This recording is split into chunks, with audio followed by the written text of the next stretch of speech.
What's the deal? Welcome back to another episode of the All Bull to the Side podcast with OG Millie Mill, Dang Goody, D Hall. We back at it. I don't know if y'all can hear me or not. We can hear you. I'm gonna raise my hand. Technical difficulties. That's a big ass robot. We're gonna have to cut it. That's a big ass robot.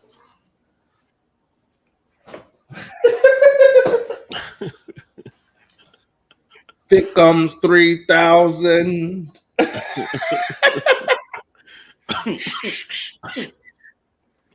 Oh yes, it should probably come back. Okay. Yeah. Every time, man, I think about Grandma's boy. You can see me? I'm gonna have to get that. Man, I gotta find that DVD. I gotta buy a DVD player. First of all, shit. I can't watch that shit. I got that Grandma's boy. Yeah, I got it too. Don't you got an Xbox or a PlayStation or something in there? And PlayStation broke. Oh, that hoe just stopped playing. What your laptop don't got no. Hell no, it's one of these newfangled motherfuckers. Oh slick, yeah, man. You gotta buy an external DVD drive, man. Yeah. I really low key want to buy one of them VHS DVD combos. Buy some tapes, man.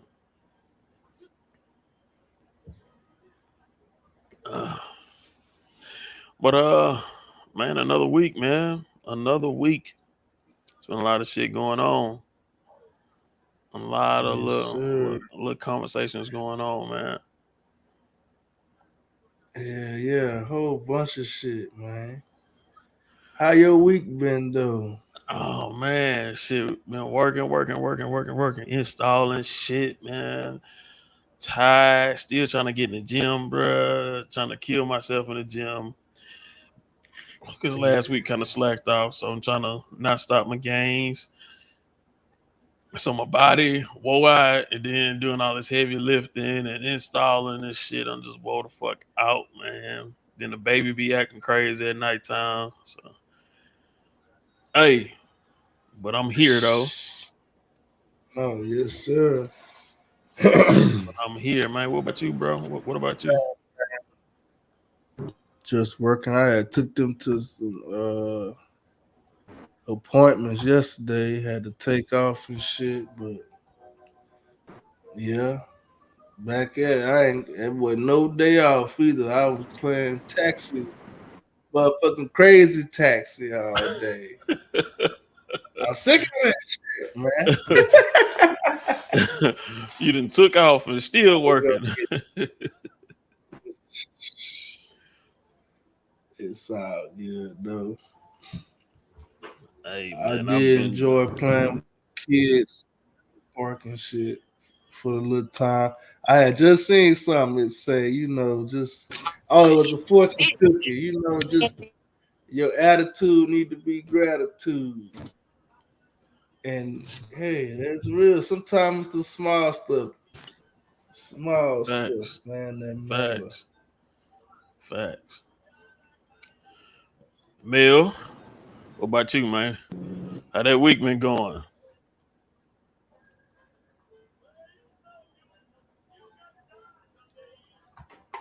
Can't hear. Can't hear.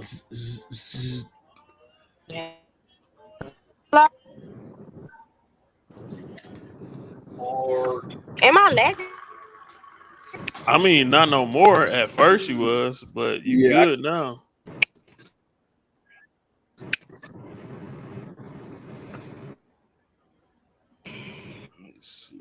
Sound like you flying a plane.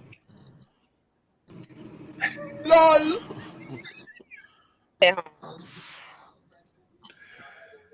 I'm gonna have to exit out and come. They're kind of lagging. All right. All right, cool. Well, I guess why she gone? You want to get into some hip hop nerd shit? So why she gone? We could talk about some hip hop nerd shit, man. So, do you think that Killer Mike he deserved all them Grammys for the album? I didn't listen to it. We listened to that one song, and I that's know. all I think I had been hearing. It was a good album, but yeah. I I haven't have listened to the album either. I have to give it a listen, so I can't even sit here and give it a good critique. But hey, he did it though, didn't he? Yeah, That's I some mean, sleep at. I heard a couple of tracks off of it, and from what I heard, it was fine. But like, just going off of that what is it?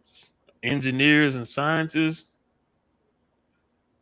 Yeah. I want to say if we just going off of that song, I'd get a nigga at least 2 Grammys because that song is different and it's hard. You Yeah, said if that we what you say? You got he cut out. that engineers and scientists. If we just going off of that song, I'd give them 2 Grammys just for that song because it's different. And the way that Andre snapped on that, like man, that shit was cold, bro. And I kind of want to recant my statement from last time when I was saying that the Grammys they going off of popularity and all that different shit because Kai Kai made me Kai made me think about it. Like when he was going at Joe Budden, and it made me think like, oh shit, like these little niggas they're not checking for that. They never heard that shit, not listening to that shit, don't give a fuck about that They shit, don't not got no worried about that respect shit. past. Yeah, no, they It's don't not have no it's not that respect. they don't have respect for the past. It's just not even on their radar. So they don't give a fuck. It's like some country music. It's like, how can I disrespect country music when it's not even on my radar? I don't give a fuck about it. Yeah, that's true. Do you know what I'm saying? It's like I don't give a fuck about that shit. So I ain't disrespecting it or nothing. I'm just not even paying attention to it. So they like, hey, we all listening to Utopia. I don't know what the fuck you old heads is going over. So now it makes me think about the Grammys in a whole different light, and I gotta take back what I said. They judging that shit off of what the judges, whoever votes, because I forgot that it's a union in rap, and the people that's voting for that shit, it's people that actually vote for the Grammys and shit. So the voters, and that Yeah, make it's people that go for it that's in yeah, the industry. and so that made me think about Yeah. even I even said Rhapsody, not even really thinking about it. Like, bro, you saying Rhapsody got a Grammy? These kids don't know who the fuck Rhapsody is. So it's like it's some real music heads, hip hop heads that's judging this shit. So so y'all was right that Sexy Red ain't gonna have no damn Grammy because them hip hop heads not even gonna put that in the category, put that in rap categories. But at the Billboard Awards, all that shit that the kids like is gonna rack up because it's on the actual billboards.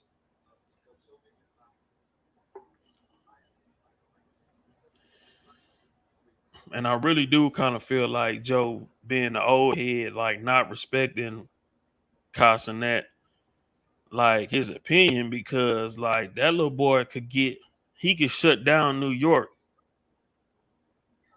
He done did it multiple times and shut down shit, him and Uzi. So Joe can't get people to come outside like that. So his opinion, Kai's opinion, is worth more than Joe's. in the grand scheme of things. Well, yeah, to these new people, but Joe gonna say, nigga, they was Yeah. outside to get a free PlayStation. I actually got people buying something.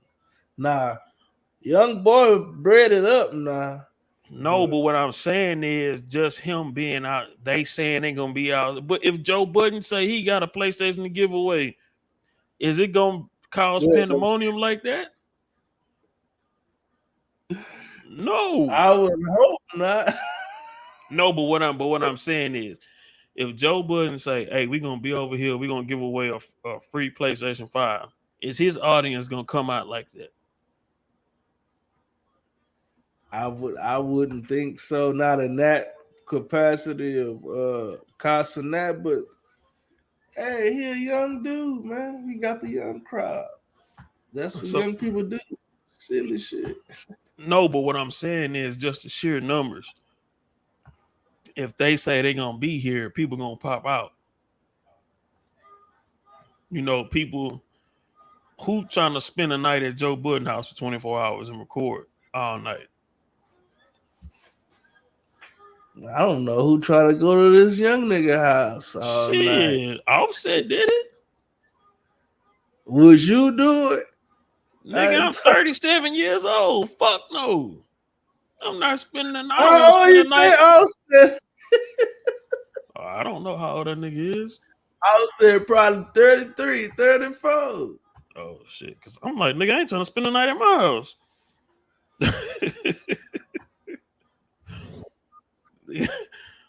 Nigga talking about but what okay, so that even so that proves my point. Like it's a grown ass man doing okay, and then the jailhouse shit.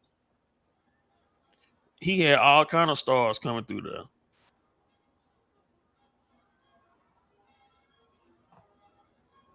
No, I'm not. Hey, they got different audience. They share a little niche, but Casanet do all that streaming and stuff. Yeah, but I would think that Kai's his audience is bigger. Yeah, but it's the in the grand scheme of things, can he get somebody to buy something? Like, Can he get somebody to buy something? He can fill the streets up all he want, but can he get somebody to buy some shit? I'm pretty sure if he was doing a concert and was bringing all his rap buddies out to the concert, them kids would fill that motherfucker up. I'm gonna cut this movie off. Shit tripping. I would think just because of the sheer fact of how he can get them to come outside. I mean, for that little, maybe they was coming outside for Uzi, but I mean, shit. If he just popped out and say, me and Uzi gonna be over here at a concert, I think them kids will be trying to buy tickets to get everybody there. Well, for all them to come out. I don't know, man.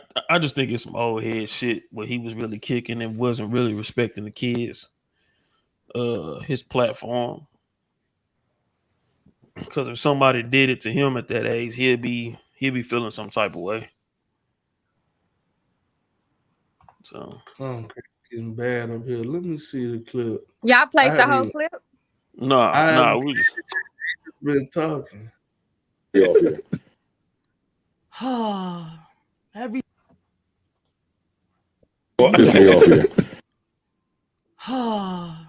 Every single time I seen this. Somebody starts something, it don't even be me. It be them. They talk about me, so let's talk about them. This is what we have here is a case of old nigga syndrome, my nigga. Listen to me. I'm a 22-year-old young adult who likes to sit in his room and naturally, like everybody else, react to music and things like that. Okay? If I think fucking Spider-Man should have won Superhero of the Year, but you think Green Lantern should have won, and Green Lantern wins, nigga, okay, it's your opinion. I'm not familiar with Killer Mike. I was just saying, I felt like Utopia and shit should have won. Bro, why not? Y'all start talking about streaming niggas, bro. Stop doing that, bro. Like, we some no niggas, my nigga. I would buy you, my nigga. Do you understand that, bro? Do you understand that, my nigga? You say it don't come off. Talk your shit, young man. And it's so sad because it's probably true. Stop. It's okay. Talk your That's shit. the thing, bro. Y'all don't ever like have respect to the old niggas for sure. You feel what I'm saying? Like respect to them for sure. The only thing I would say I was wrong at was like not even able to like do my research on Killer Mike and shit like that. But in the moment, if I want to voice my opinion, I'm gonna voice my opinion. 100%, bro. You feel what I'm saying? And that's some people's problem. Y'all don't ever let the young niggas flourish. The young niggas think Utopia is fire. Let the young niggas think Utopia is fire.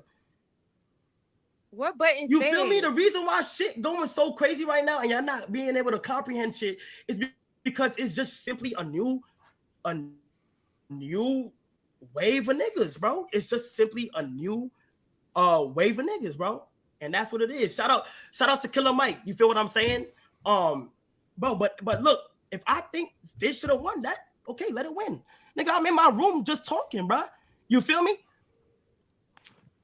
It's always the young niggas this, the young niggas that, and you say it don't come off at hating, but bro, that come on, dude. Come on, brody.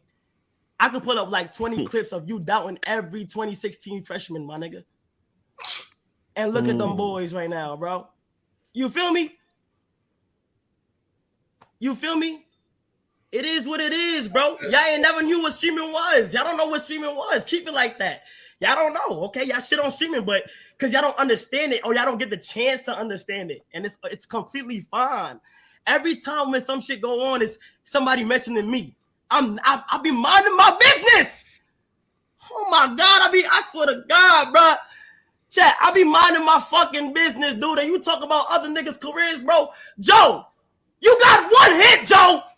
Joe, pump it up. Like you got one hit, dude. You feel me? No offense to your career. Shit. He ain't like lying though. That.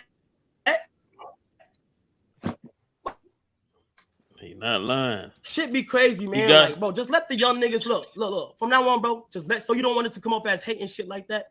Young niggas flourish, bro, and everything will be all right. Other than that, be amazing. God bless. Have an amazing day. That nigga sound like Keith Lee. He sound like Keith Lee. Surely, what did Joe say though? He got a point. Yeah, I need to hear what Joe said. Joe had to have said something that was like, "Okay, nigga, calm down for him." That is not like that ain't his first time mentioning cenat. So I do feel like, dog, this nigga keep talking about me. Like, get off my dick, bro. He was talking a little spicy. But I don't know what Joe just said.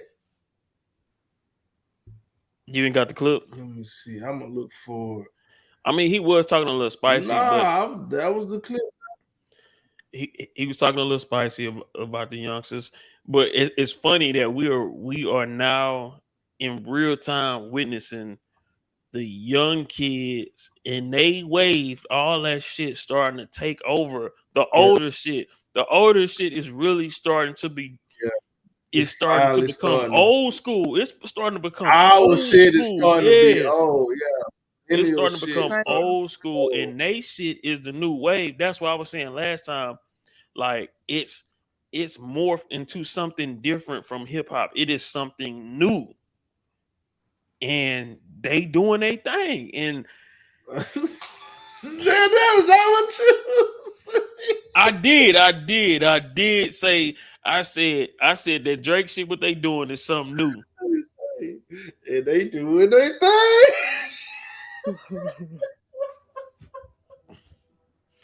If I said it different, but why didn't it show me, nigga? Hey, I'm gonna remember it how I remember it, nigga. Nah, but in all honesty, like them young niggas doing their thing now, it's not for me. It ain't for me. But I mean, because you are old nigga. Hey, that's what I'm saying. It ain't for me.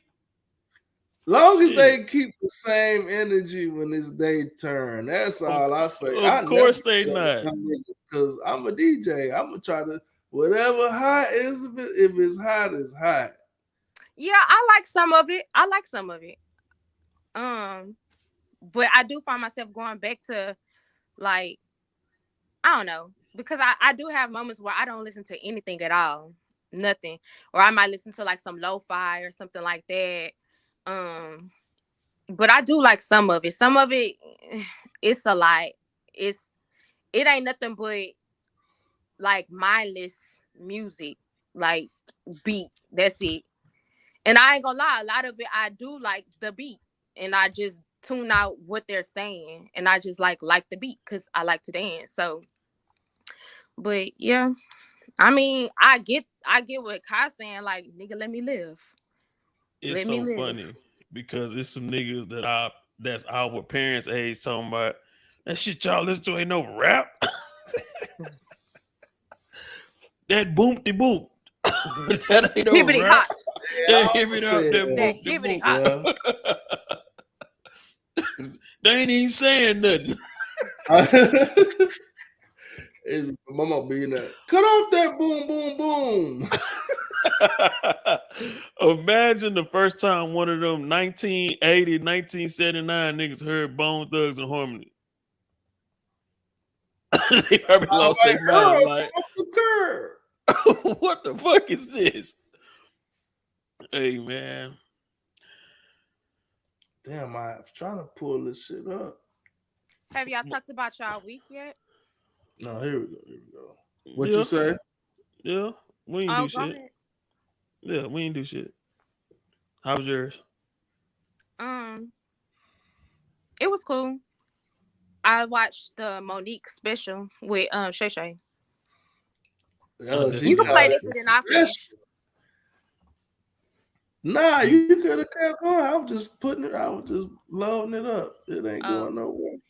nah, it was cool. I didn't do too much at work.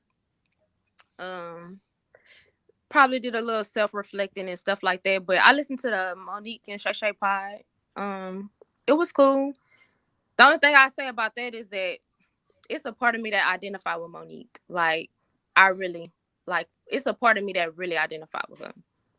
Like I get it. Sometimes you gotta chill, but I mean sometimes like if you're not fighting for you, are you really living? Like, are you really living to your fullest?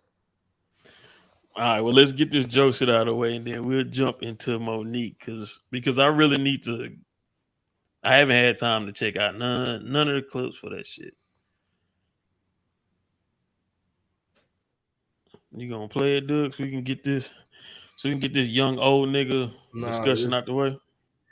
uh, As well. I couldn't do it good off your voice. It was chopping up. Uh-oh. Streaming that the little fuckity fucks finally have a look in the mirror moment and say, it's not about us. No, adults are out, nigga. Yeah, it's a good one. Niggas got pocket handkerchiefs in. Squares. Yeah. Niggas got fly shit on. Musicians are out. Yeah, real execs, business people, you little fuckity fucks. Shut up for a change. So sick of these niggas. We only get to do this once a year. Well, listen, we got to rush behind Killer Mike. Killer Mike won. Word. We got to let Yeah. these niggas know what the fuck we really think. He won and ain't sit down with a single streamer. Little motherfuckers. Word, that part. Not one of you Not niggas. one. Niggas like, who? Yeah, him. We knew who he was. Yeah, we respect you. Yo, oh shit, they broke the whole console. They smashed everything. Yo, we feel that. Man, Yeah, nah, that was definitely a car shot at the end. Yeah. Breaking I get everything. it. I do You get don't what have he's saying, but You don't have to that put your testicles on his head because you feel like you older and you I don't know, like yeah, it's yeah, a it was whole I know more hip hop than you. yeah, like you don't have to do that. Like that's Yeah. cool. Like he said, he was just expressing how he felt because that's what he felt. Like that's what he liked. And he don't know Killer Mike. Like he does not. I get it, but Yeah, but Joe Budden did a lot. He did a lot. I don't think he should have did all that. That was kind of like what you're talking about. Like, you don't have to sun me. You don't have to sun me to try to get respect or whatever the reason you doing it. It make you kind of think of something else. Like the reason why Kai said, "Nigga, I'll buy you." Like, what is it really? What we really talking about? And see, that's why I keep saying this new shit is not hip hop, because the shit that they judging it on and the shit that the kids is judging it on is two different Yeah, that's things. true. Kids, they done took to act way of thinking when it's purely about numbers and views and Yeah.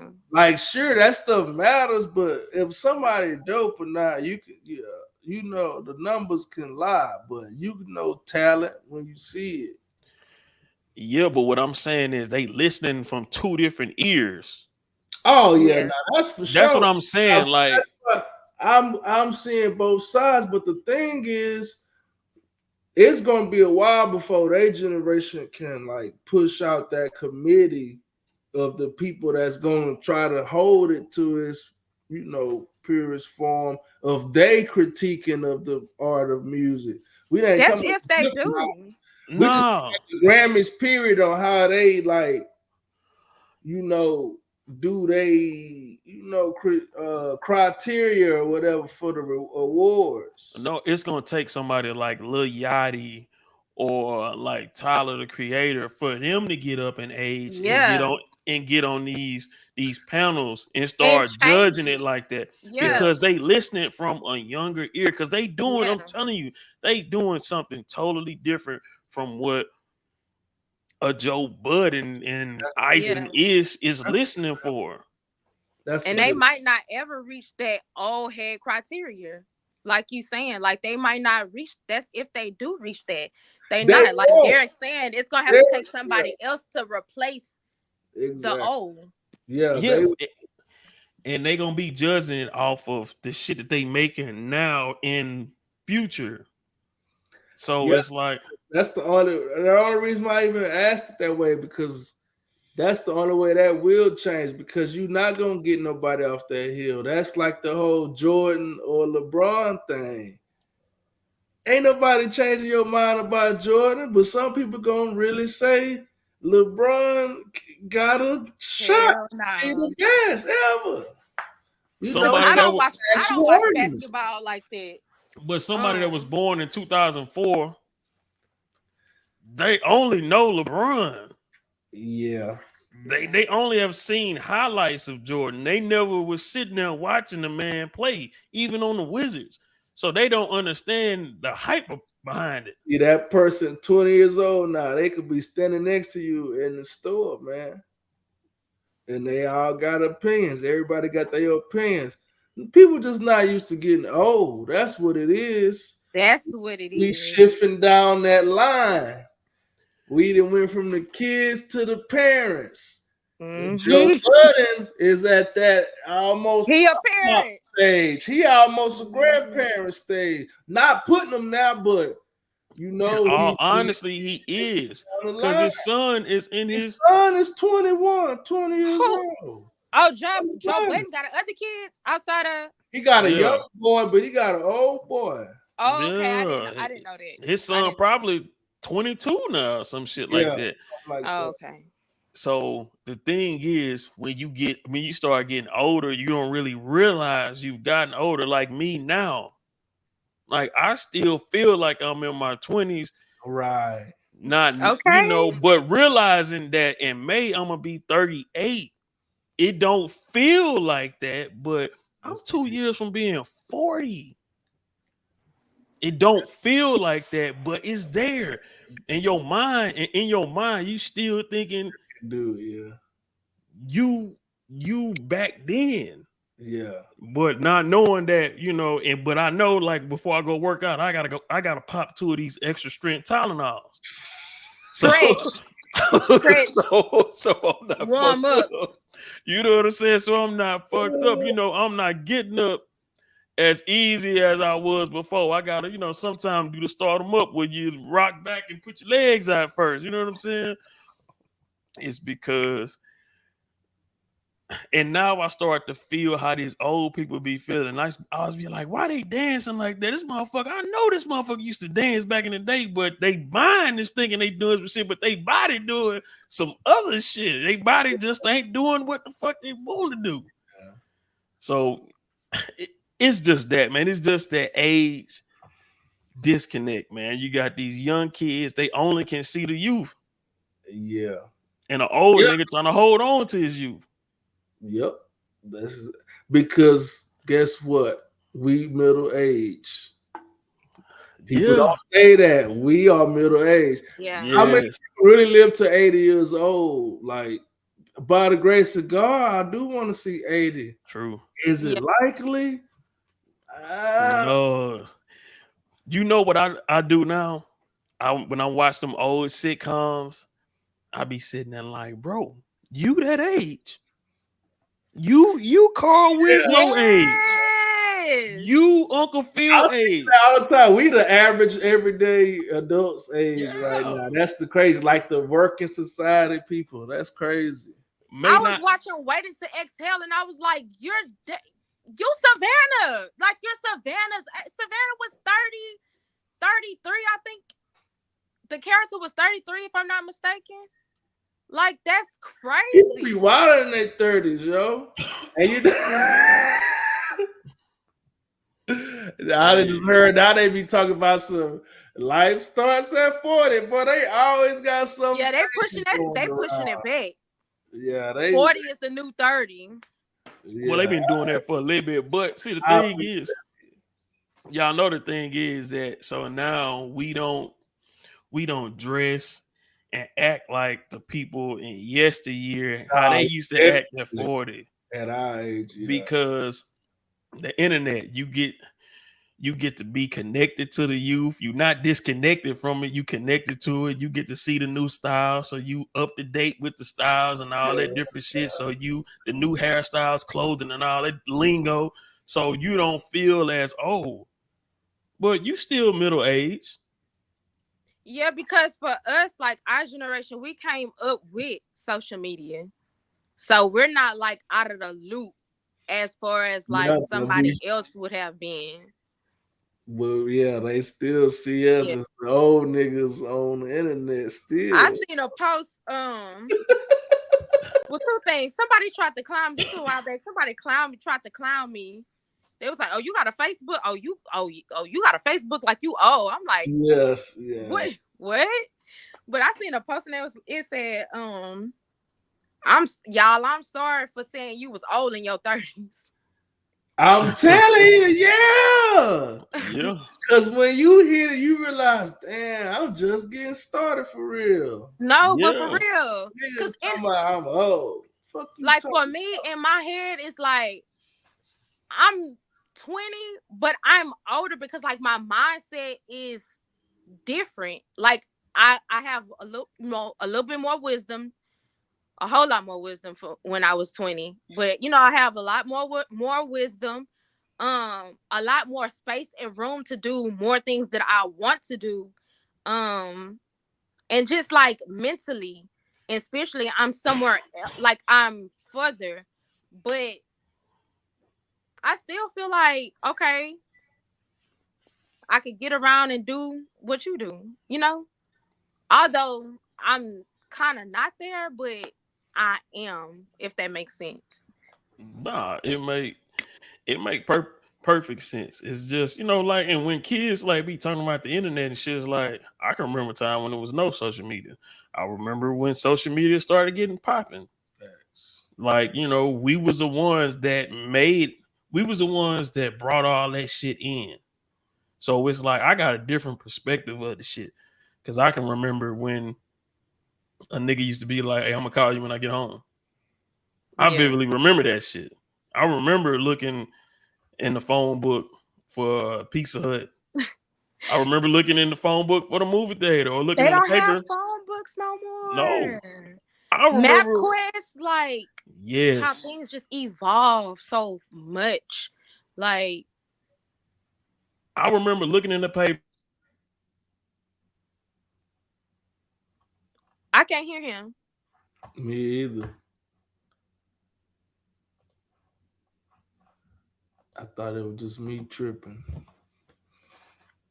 Not you tripping. You muted Can you hear me? it. Yeah. All right, so I was saying I can remember looking in the paper and seeing what movie was out and seeing what time it started. Not the paper. Yeah, so you can Paper put had the movie times in it for Like, real. really? I don't remember Yes. that. Nah, that's crazy. I remember That's TV fine. guides and shit. Yeah, that's remember TV no, Guide. no, but like it had a section in it for AMC, and you can look in the paper and be like, oh, okay, at AMC Deerbrook, they got boo boo boo at such and such times, and you would plan your day. All right, the movie started this time. We got to get there before then. Did you? Oh, I don't remember that. But that's what I'm saying though. You know, like I remember chat rooms being popping. I remember dial-up modems, all that different shit. Like I remember getting a second phone in the house. I remember somebody, if you on the phone, somebody picking up the phone, talking about, get off the phone, let me use it.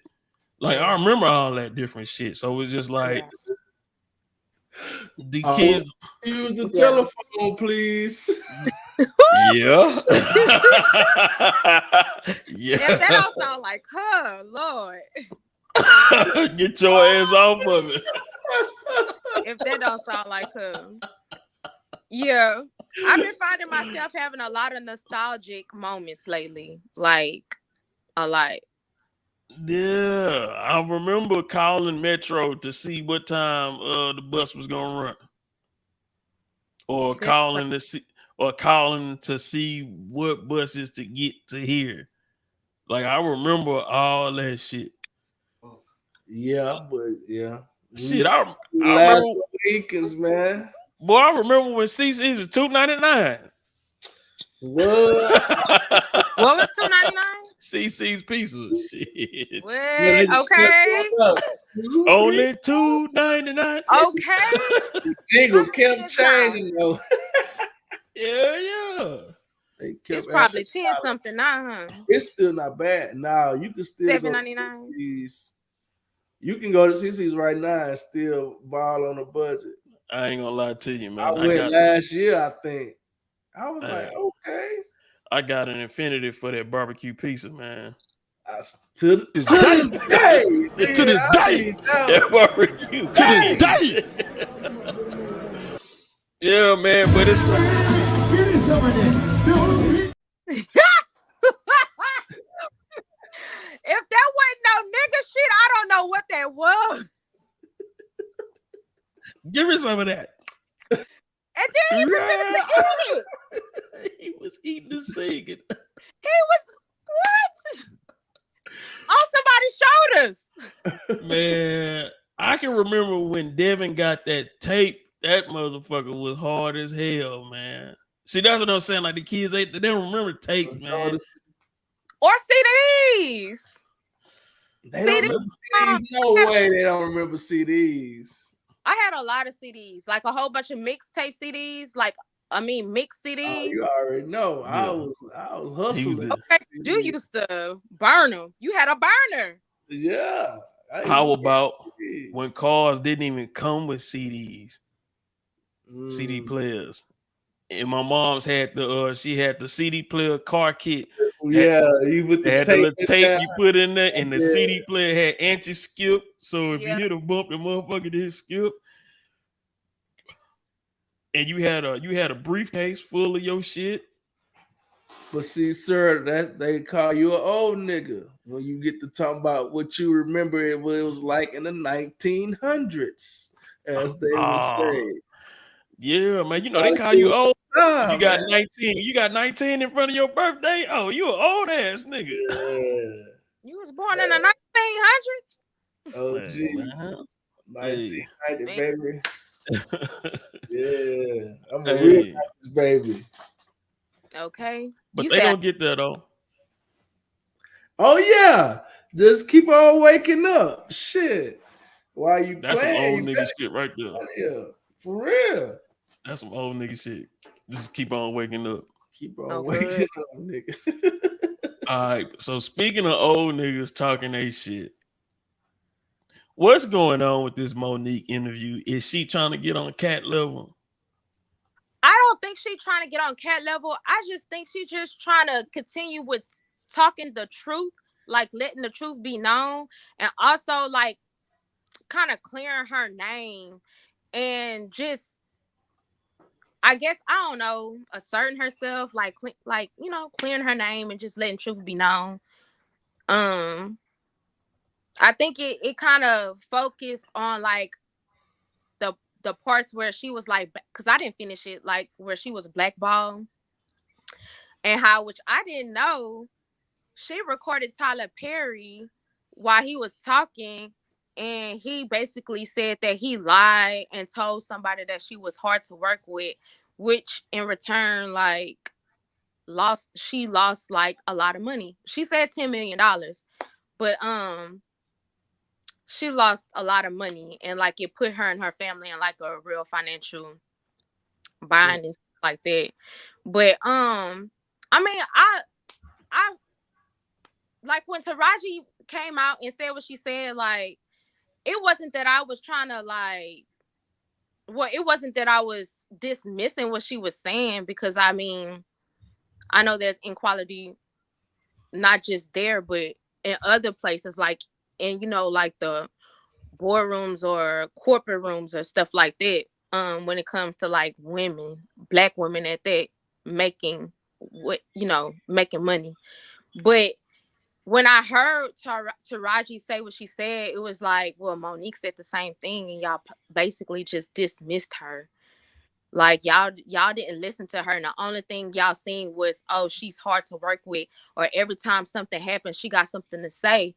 But it's like, when you think about it, and it kind of make me think about like the last pod, Goody, when you were saying that, you know, nobody gonna play me out my position, which is, you know, true too. Like you don't want that to happen, but then at the same time, like how much can you take? And not only that, like if you let stuff slide, that leaves the door open for other people to come play with you. And I don't know, I just feel like, yeah, you got to pick and choose your battles, I guess. Yeah, but at the same time too, especially where she's at, like it's only so much that you can take, you know, you're allowed, because you'll potentially miss out on a lot. I mean, and that's just something that you're gonna have to deal with. Like, I'm not trying to tell somebody, you know, to be rambunctious every time somebody tell you something, go in, go hard. I mean, because that's a hard life to live, you know, to like stand up for what's right all the time. That's a hard life to live. But if you have faith and you believe, like, you'll be okay, because she good right now. That's what I was about to ask. Like, so can two things be true? Could people been playing with her money and doing her wrong? And when she won the Oscar, could she had been acting a little different? Like, what you mean a little different? So, you know, you win an Oscar, so you feel like you got a little bit more cachet, so you deserve some different things and some more things. And people starting to feel like you being difficult because you want more now that you got the Oscar. Bitch. I get what you're saying, but I'm just asking, like, you know, I'm just throwing that hypothetical out there. Can two things be true at the same time? I get what you're saying, but I would like to think that she wouldn't go anywhere and over announce, if that's proper, like her worth. Like, I would like to think that, but I don't know. But at the same time too, like, and she be having receipts for days. Like, she be having receipts. And that's another thing. Like, you know, you could say, oh, she doing too much, but people are making more money than her, that have the same accolades as her, and that probably she have more than them. You know what I'm saying? I think she I made got you. a $1 million for Precious. And she won Best Actress. That was the Oscar for Precious. She won Best She wasn't the main character, so it had to be Best Supporting. Best Supporting. Okay. Yeah, well, okay, yeah. Well, she tore that. I mean, just off of that, her talent alone, she tore that up. Like, she tore Precious up. She did such a good job. Like, a really good job. True. And she won an award for it. A critically acclaimed award. She won it. Not everybody did that, but there's people that's making more money than her. So at one point, when do you get up and say, no, like, hold on, like, give me my guts. Yeah, but somebody gonna say, hey, come on now, Precious was 20 years ago, man. That's true too. And not even that. But the point she made as well is like, how do you speak up when you don't know? That's true. But what I've heard is that you get paid before the movie comes out. So what if they pay you $1.5 million to do a role, and the movie only, they don't even recoup all the money they never recoup the money that they put out for the movie. They never get it back. Who never get it? What you mean? So like when they make movies, you know what I'm saying, they give you your movie, they give you your money first. Yeah. And then they put the movie out, and they trying to recoup everything that they put in. They trying to get it. Oh, okay, they trying to get it back in gross. Now, what if that movie never recoup what they put into it? But did it? That's the question. No, but I'm saying though, so like, are these movie companies just like, hey, we're gonna give you $500,000? I mean, you know, we don't know what this movie gonna do, so this is what we got for you. I don't know. I'm just asking questions. I get that, and I would think that it goes by. Monique was already established. You know what I'm saying? So if you're getting hired for a part or a role, they're banking on you to bring in that. You know what I'm saying? I don't think you would just. That's why they have auditions. You know, they look and see, okay, you're gonna bring this role. What we need, like, that's why they have that. So I'm pretty sure, and that's why they have, like they what they call it? They go back and forth, and they discuss. Okay, well, I think I should get this, or negotiations. Thank you. Had a little negotiating her contract. Yeah, but then that's what I'm saying too, because she made a point to say too that, you know, in that business, you can only do as much as you know. And then the longer she's there in that business, she started to see, okay, I know, because she was talking about the Parkers at one point, and she was like, people kept telling her, just get syndicated, or whatever the case might be. But nobody told her to be an executive producer. That brings more money. Nobody told her, after a certain point, ask for bonuses. Like, you can only fight for as much as you know. That's like the law. That's like the laws and stuff that's in place. It's not for the people that put the shit in place, because it's all kind of loopholes that they go through to bend the laws or to do whatever they want to do. It's for people like us, because we don't know the laws, and nor are we gonna go look up no Section 8, this, that, or that. No, we don't know that. And that's how a lot of people get played all the time, because they don't know. Oh, they let the people come search. They don't have no search warrant. Oh, they didn't know that. Oh, they make you get out your car and search. They don't know that. So you can only go as far as you know. You can only do as much as you know. So the gist of her argument was still saying she being wronged in the industry. What did you take overall from this interview with her and Shay? Like I said, I didn't finish it. I'm gonna try to finish it before before the Saturday or Sunday. But I think, like I said, I think it's just she's just telling her side, like letting it be known for all the people that really don't know. And it's one big thing. You know what I'm saying? It's not broken up into the Tyler Perry and Oprah situation or the Lee Daniels situation. It's not broken up into the Netflix. Like all that has happened. So it's just one big sweep. And she's just kind of like telling her side and letting it be known. You think she's hard to work with? Being honest. I was just about, man, he took the words out of my mouth. I was going to say, you know what's crazy? It's unfortunate, but sometimes you can piss off the wrong person in these industries, and that's your ass. You can't get no more work. That's why I asked. Can two things be true? Right. I think that's exactly what it is. Both things true. I think she was screwed money wise, but you feel me? But you learn from that. That's just like contracts in the NBA. Sometimes them dudes pay for the thing, then you sit there and you go watch like a Mike Conley get $100 million contract. You feel me? And we sitting there looking at all these other point guards that's way colder than him, not getting paid $100 million. But now, when the next round of contracts come out, them dudes not gonna be dumb enough to sign a contract under $100 million. The NFL struggling right with that right now because now everybody want almost a fully guaranteed contract. You feel me like that? So I agree with what happened with her in the industry, or what it when it comes to money wise. But I feel the same way about Monique, the same way I feel about Meg Thee Stallion. Everybody not saying pointing at you. You the common denominator in a lot of situations.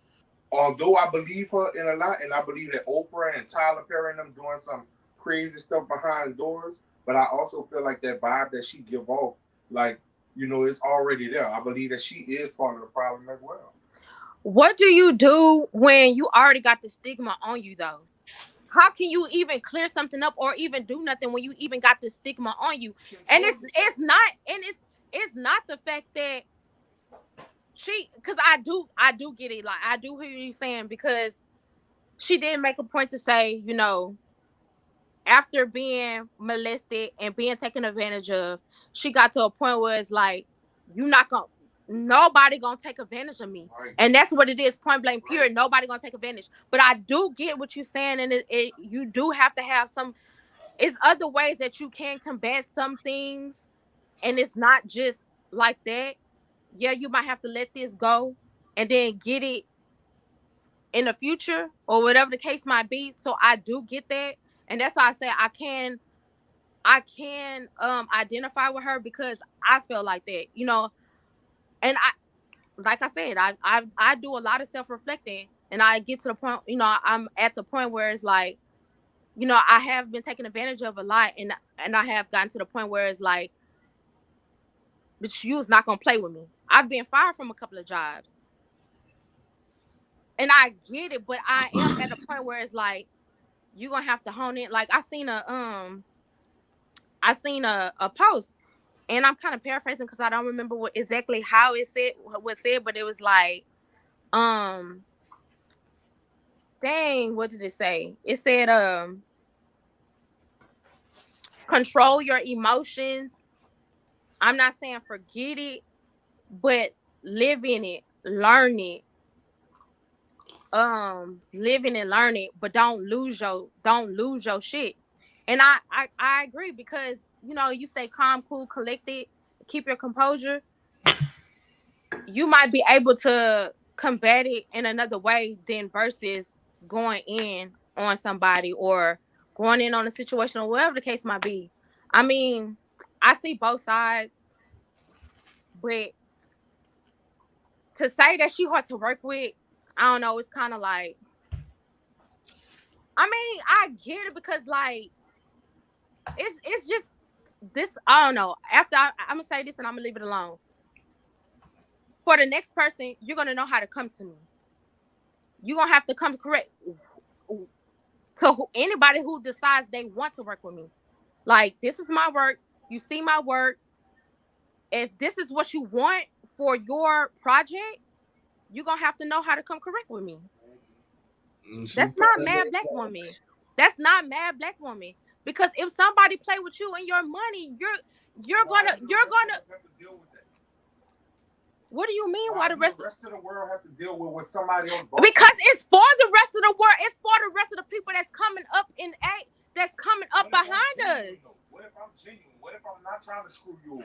What if I'm really? Then I'm pretty sure she's not going to deal with that person like that. I'm pretty sure she has an attitude going into the situation. I don't think so. I think she has, because after every situation that came out, you find out these people actually did her wrong. Like, she actually got done wrong. So they actually did her wrong, or she feels as though they did her wrong. Just asking. Just asking. So you don't think that you think that she got paid what she was supposed to get paid for Precious? Precious was Precious. I just looked it up. Precious was an independent film. Precious was an independent film. It was an independent film. Okay. It was an independent film. So it's an independent film. So an independent film, they don't have the money to give you all this money because it's an independent film. So in Precious regard, we can't really say that she's gonna get all this money because it's an independent film and they don't have a lot of money. They don't have a lot of funding, and they don't really get a lot of funding behind it until like after they. Because an independent film, it goes to Sundance. It does big at Sundance. Then one of these major companies picks it up.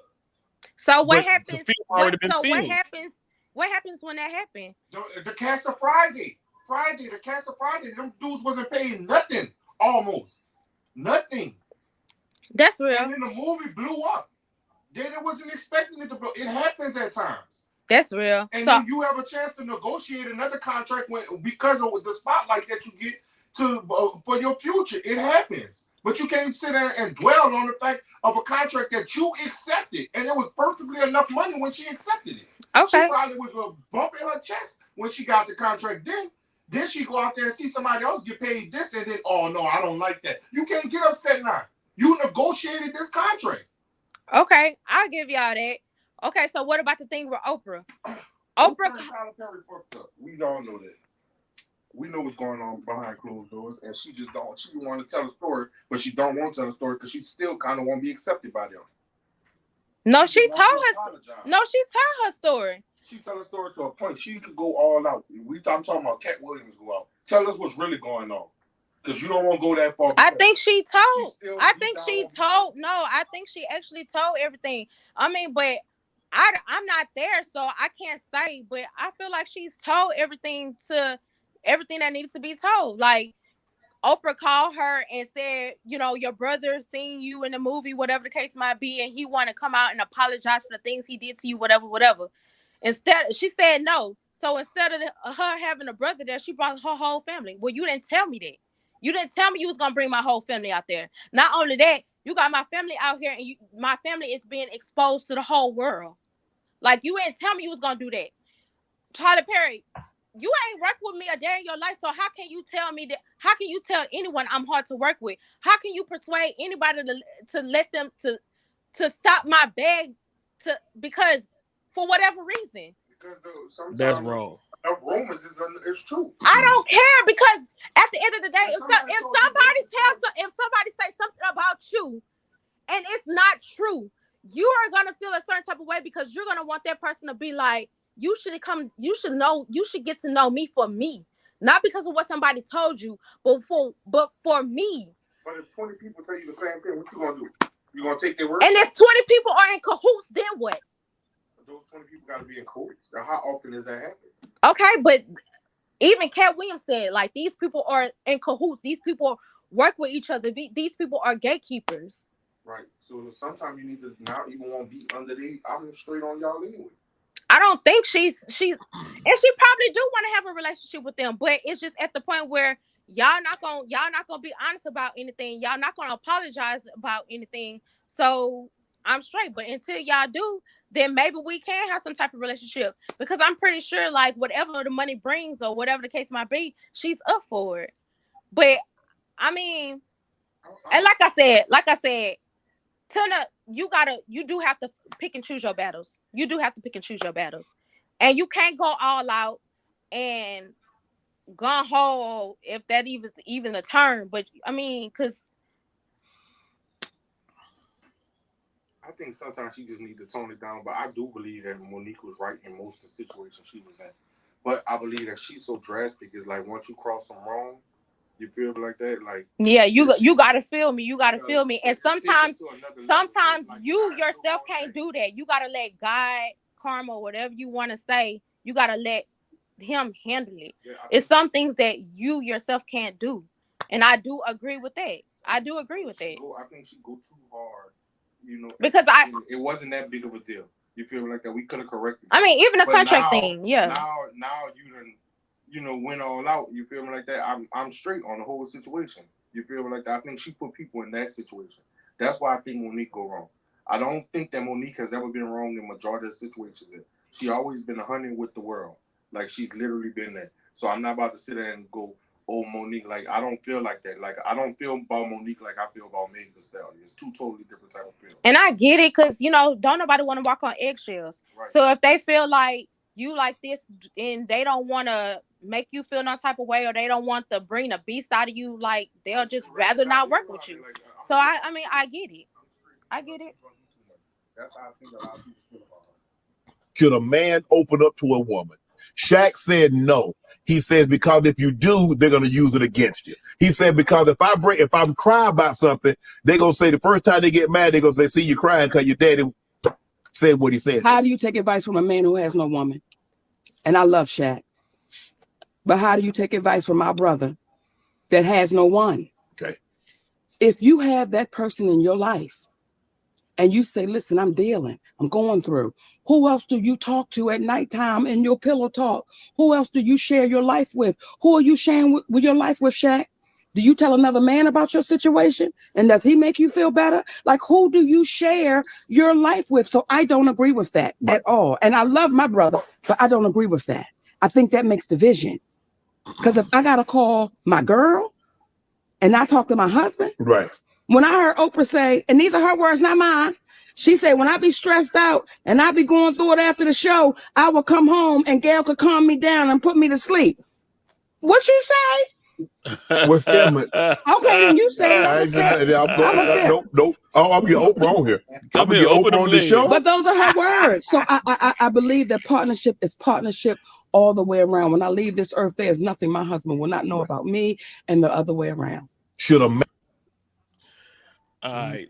Yeah, that made me want to watch the whole thing. All right. Let me go. First of all, Oprah was telling Gail, just go ahead and do what you do. I'm gonna lay back and let you do what you do. All right, let me get off of them. Okay, so both of them are right. And I'm gonna say it again. Two things can be right at the same time. Both of them are right. You said two things can be right at the same time because earlier you asked, can they be? Yeah, and I'm saying in this instance, I asked. I never said it could be true in some instances, but two things can. But man, stand on the side. God damn it. Hey, all bullshit to the side. Hey, smell what I'm stepping in right now. Hey, boy, shut the you all. I'm finna put paint where it ain't. Monique was the one looking at I'm finna put paint where it ain't. I'm finna show charity and give you some clarity real quick. What? Hold on. Now, Shaq has had a wife before. Yeah. And you gotta know who you can be vulnerable with. That is the key. Who you can be vulnerable with, because some people will throw the shit that you vulnerable with them. They'll throw that shit back in your face or go run and tell this. The same thing with Monique. She was being vulnerable with somebody, maybe telling them all the shit that she going through and all that and how she felt. And then they may have said, oh, that bitch over there being difficult.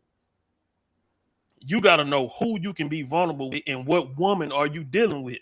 Are you dealing with a woman that is really at peace and that's going to give you peace, and you tell her something, she is going to give you something to calm you down and be your rock? Or are you dealing with a vindictive person that's hurt and they just going to throw that shit back at you?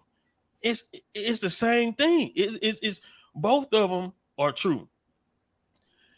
Shaq has probably had experiences with women where he's been vulnerable with them and they didn't burn them. He hurt. He hurt. He And hurt. Monique is with a man that tells her everything. So now she see it like that.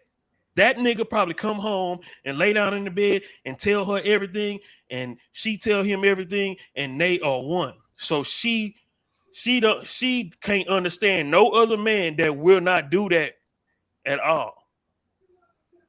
But you just gotta know who you dealing with. Some people you can't tell everything. Y'all know that. Some people in life, you tell them some shit, but you don't tell them everything, because you know if you tell them everything, that motherfucker gonna go tell. You don't tell them the whole truth. You tell them half, not even half of this, a quarter of that shit, because you know that motherfucker gonna go run tell that shit. And if some people, you can tell that motherfucker you committed murder, and that motherfucker ain't gonna say a word. It's some people like that, but you gotta know who you dealing with. And if you don't have the discernment to know who you dealing with, is they always say, hey, keep your cards close to your chest. Hey, man. Who say that? The old people? Shit. Yeah. Told you I'm gonna show charity and get clarity, man. I definitely agree, because we talking about like a relationship. First of all, Shaq has came out and said that in his marriage he was wrong.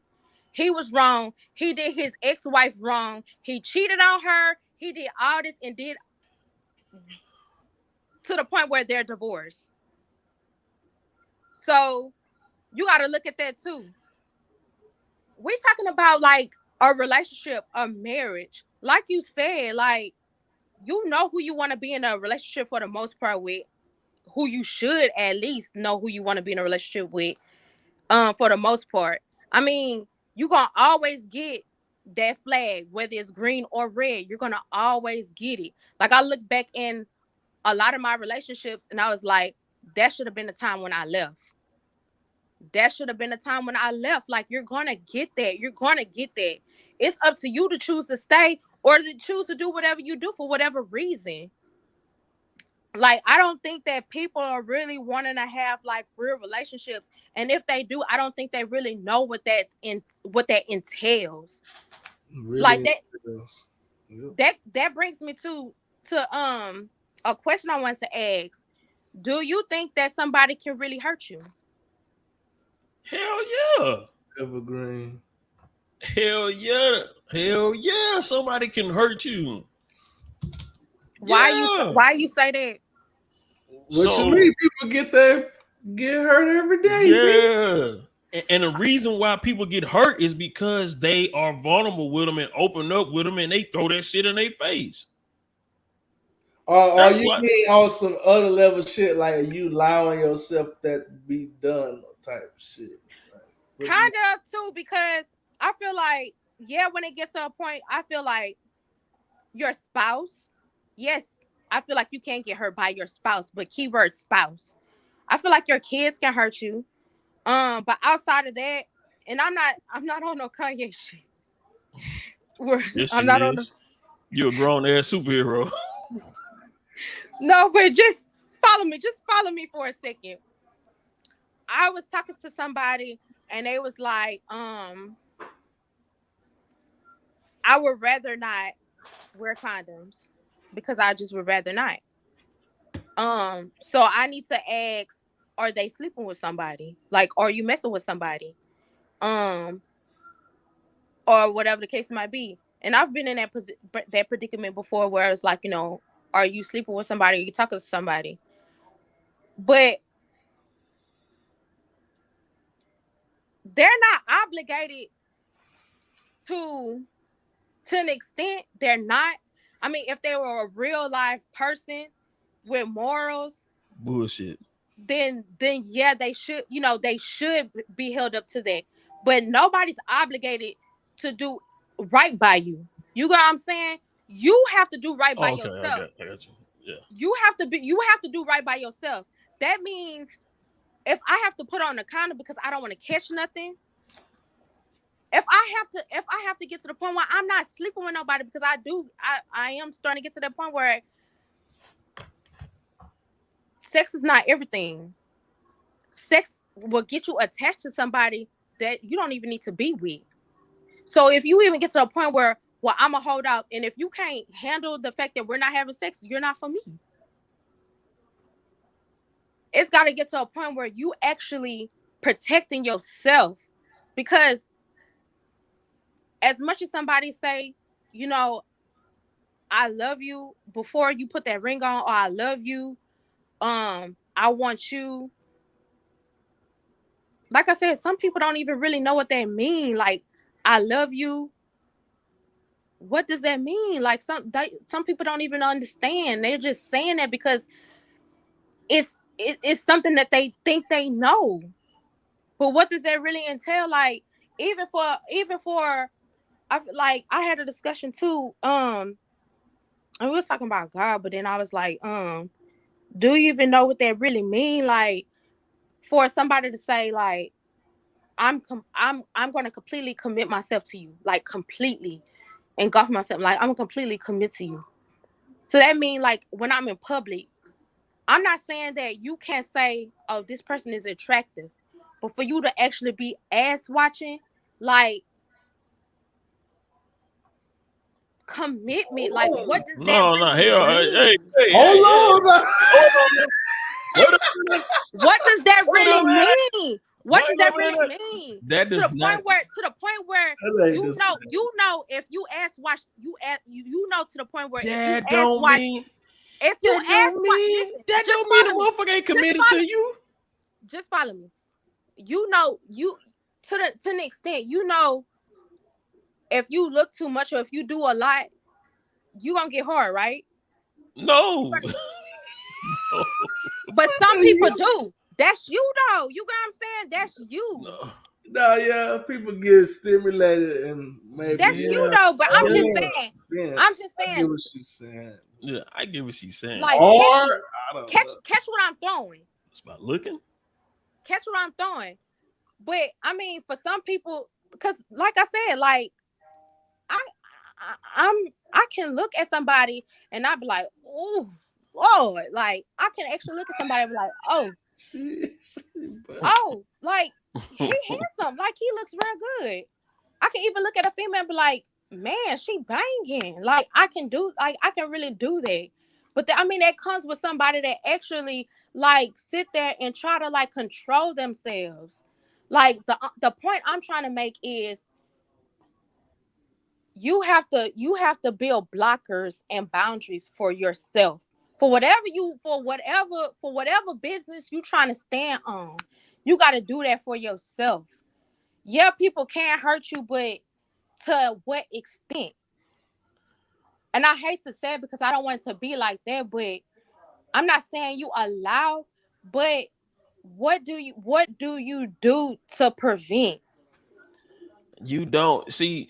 That's the thing, and I'm gonna break down to my definition of commitment. So the commitment is to see something and be like, "Damn, that's a fat ass," and then continue on my business because I know that I'm committed to my wife, and when I get home, I'm gonna bust her ass down. The the the the commitment is whatever my wife need and whatever she want, I'm gonna go out here and do whatever in my power to give it to her. Whatever she want, whatever she needs, I'm gonna get it for her. That's a commitment. Just because you look at her ass and we check that shit out and be like, man, that shit fat in a motherfucker, and continue on about your business, that does not break your commitment to your wife. You just looked at her ass. You didn't go get her number. You didn't go touch that ass. You didn't Yeah, do that'll be nothing. different. 'Cause I mean, it's But that's already you. hard That's enough y'all. It's controlling other urge. No, but you asked about the commitment. I'm not talking about me, anybody else. I'm just telling you about the commitment. Like most men, if they see an ass, they gonna look. I don't know what weirdo ass man that's gonna, if a woman walking by with her cheeks out, not gonna look and be like, damn, she got her cheeks out. This shit look kind of nice. There's I'm not nothing wrong with saying that. be a robot. I'm not saying be a robot. I'm not saying that. Like I just said, like, yeah, I can look at somebody and be like, he look good, he fine.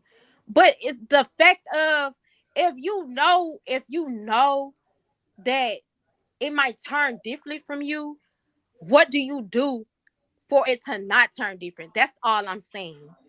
What do you do for it to not turn to the point where you done broke your commitment? Well, you I'm not already, saying don't look. That'll be inhuman. I feel like.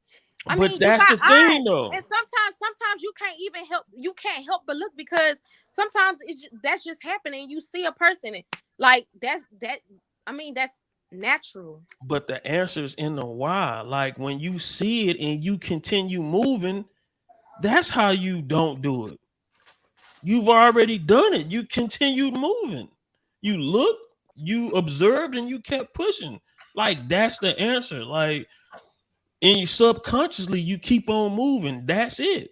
He had Like me laughing. what? So I'm gonna get home and bust her ass because in his mind he like, Yeah, that's what I'm talking about. Nigga, did So you see all that meat? You see all that meat hanging out of that you basically motherfucker, thinking man? about somebody else while No, you no, having no, sex. no. I did not say that. I did not say that. So, like, if you see something that I shit did. hanging out, and you like, man, I could not go home and be sitting there like thrashing some shit, thinking about the ass I seen earlier in the day. That's some hell no. But you know that shit may help you. That shit may help you. Nah, nigga, that shit may help you. That shit may be like, man, I seen something so fat, man. Come here. Exactly. Let me get into That's something. what I was saying. Like, but you're not thinking, but you're not sitting there just picturing the ass you seen earlier. Nah, yeah, but it's a great motivator. It's a great motivator. That's why I laughed because she said you get hard. Getting hard is a stretch. Charging you up is another thing, though. It will charge you up, but that's natural. I said, it's natural, man. I mean, that's like watching porn. Yo, you muted or something. Yeah, that's like watching porn with It's like watching porn. Yeah. Yeah, everybody got their ass out these days. Yeah. TikTok is in person half the day. They sticking out they got for the Rizzler. Yeah. This nigga stupid. Stupid. What? Y'all will get it later. That tie into the old nigga shit. Gotta keep up. That's what I need to get. Figure it out, man. Yeah, man, but the commitment is the commitment, man. You coming home every night. You ain't creeping on the street. You not sitting here on Instagram hauling people's DMs, talking to them. You ain't sending dick pics and all this goof ass shit. You ain't trying to have something in the back chat, trying to set nothing up. The commitment is you see something out in the street, some woman flirt with you, you say hey back, and then you keep on pushing. Like, man, I'm gonna go home and tie some shit up, man. These motherfuckers been winking at me all day, man. And then here come that vulnerable shit again. If your woman is secure enough, you can come home and be like, baby, them girls was winking at me all day long. Yeah. Come here. Yeah. But you got to know who you dealing with, and that brings us back to exactly, because you couldn't tell every woman that. Because, like you said, you can't talk to everybody. You can't. But for the most part, you should know. Drive people crazy. Some people. But and this person can check every box, but they got that one thing. If you came home and said, "Baby, this girl," or if you told your man, "Baby, this nigga tried to get my number at the store," the nigga be mad. Talking about, "Fuck you mean? What you was doing?" Right. Now, he didn't check. He checked every box. He the best man in the world. But you come home and say the nigga was trying to holler at you, and he started tripping. But see me, I'm different. I'd be like, "Oh, well, he was looking at that thing back there."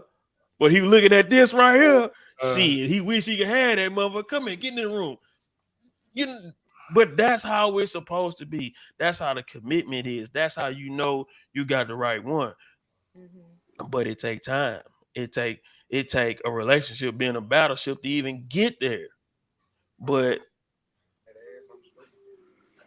these but and that's why I say Monique and Shaq was right. They both was right. And they both done been through battleships. Both of them done been through multiple marriages. So they see it on two different levels. So right. Yeah, if somebody's showing you a house like this, what you doing? Take me to Africa. Yeah, you gotta take me to Africa. What the fuck? Take me to Africa. She By think it's myself? fuck. Take me to Africa. I got a couple bucks. Take me to Africa. You know what's up. Take me to Africa. Big ass crib. Take me to Africa. That's where a nigga live. Take me to Africa. Let me see that crib. Take me to Africa. That's where I wanna live. Take me to Africa. She still got that ass. Take me to Africa. I'm finna spend this cash. Take me to Africa. I'm finna go fast. Take me to Africa so I can rub on that ass. Take me to Africa. Look at my kitchen. Take me to Africa. A nigga been missing. Take me to Africa. Let's take me upstairs. Take me to Africa. Pulling on your hair. Take me to Africa. I wanna fuck. Take me to Africa. I'm buying lamb trucks. Take me to Africa. A nigga really stuck. Take me to Africa. I'm spending a couple bucks. Take me to Africa. I'm in the bathroom. Take me to Africa. Yeah, this the ass room. Take me to Africa. Bitch up. Take me to Africa. Bitch, you know what's up. Take me to Africa. The roof player is fuck. Take me to Africa. The pool player is fuck. Take me to Africa. Take me to That shit was hard. Hey, but the funny thing is, what Shawty gonna look like when she 50? Out of Like, that. oh, balloon That ball. thing gonna be Out wide of as that. hell. Medicine ball. What did he do? He said that. Did he lick his tongue out? Like what? Gotcha. Gotcha.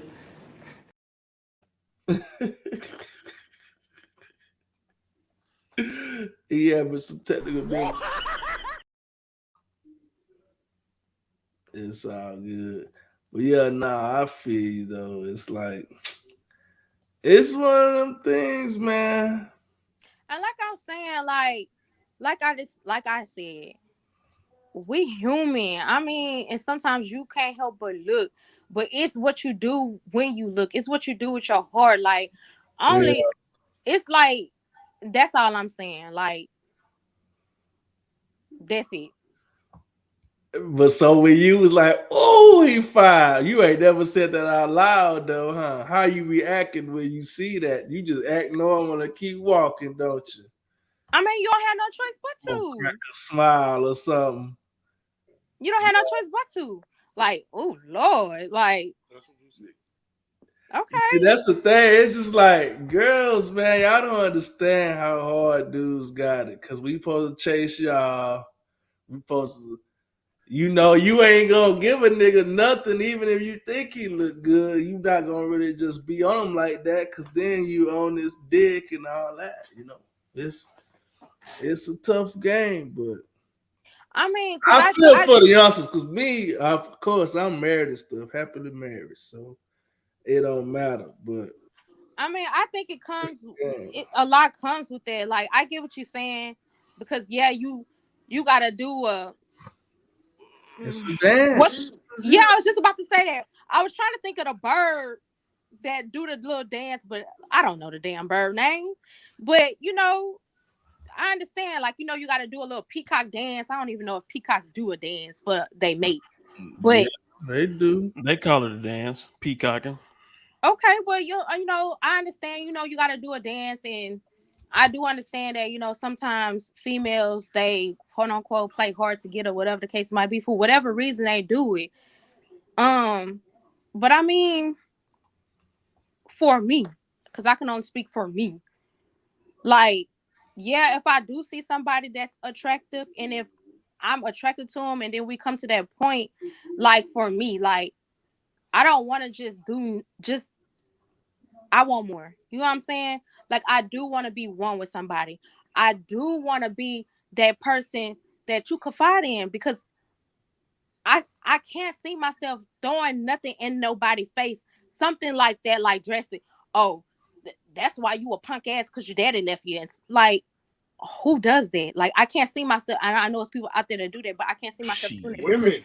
Women do that. Okay, and what men do? Men don't do that. You might not do that, but it's men out there that do that. It's men out there that do that. It's niggas do that shit. It's niggas do that when they get mad. You hoe ass bitch.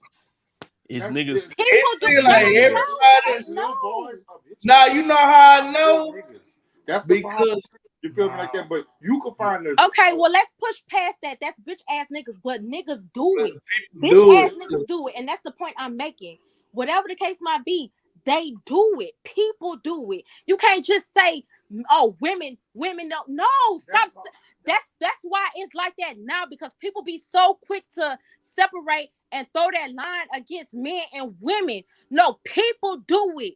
People do it. Period. You can't say that because you can't go for just because you can find a few men here and there that have those type of tendencies. On average, the average man is not about to take your weakness and throw it back into their female face. Men are not. What about men that take women's weakness and manipulate them?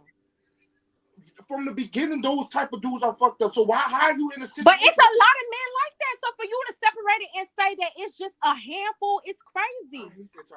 But see, this is what I was talking about earlier. So a lot of people do play manipulation games because, hey, everybody know it. Men want sex. Women don't want to just give it up to everybody. So you want to get what you want out of it. So you learn how to play the game.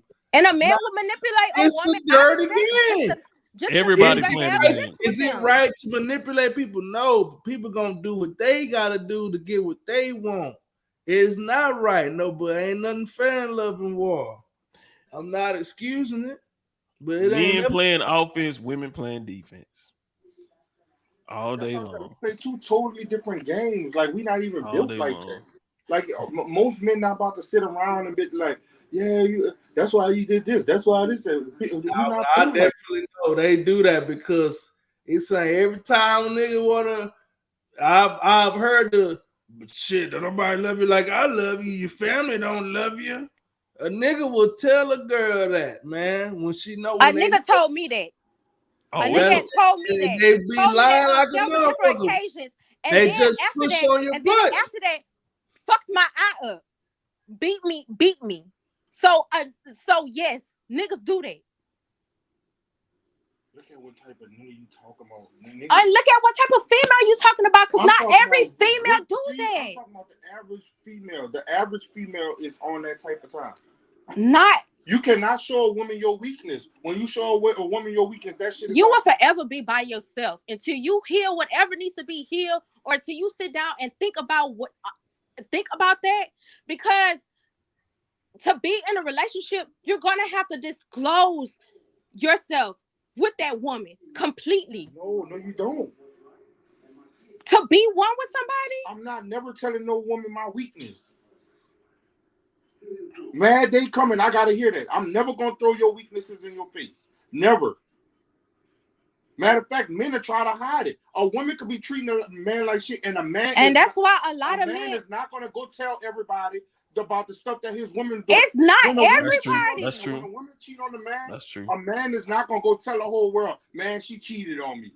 You feel that? Yes, we know there's dudes who do that and stuff like that, but the average man, because he know that it's gonna make him look weak to everybody else. Women do that type of stuff. Yeah, nobody wants to. But that's different from what we're talking about. That's something totally different, because women do that. Women do that. One thing women do that I don't like is they'll be quick to say, oh, what a dude is wrong, but they won't tell where they're wrong. Half the mamas out here these days. There's so many people walking this earth that need to be told the real story. But all they know is, I hate my daddy. I hate my daddy. They don't know what the daddy had to go through just to see them. I'm telling you, this happens. And men ride it out and go on with their life. You feel me like that? Even though that they know the truth. Men are not built to like, let me tell you what your mama really did.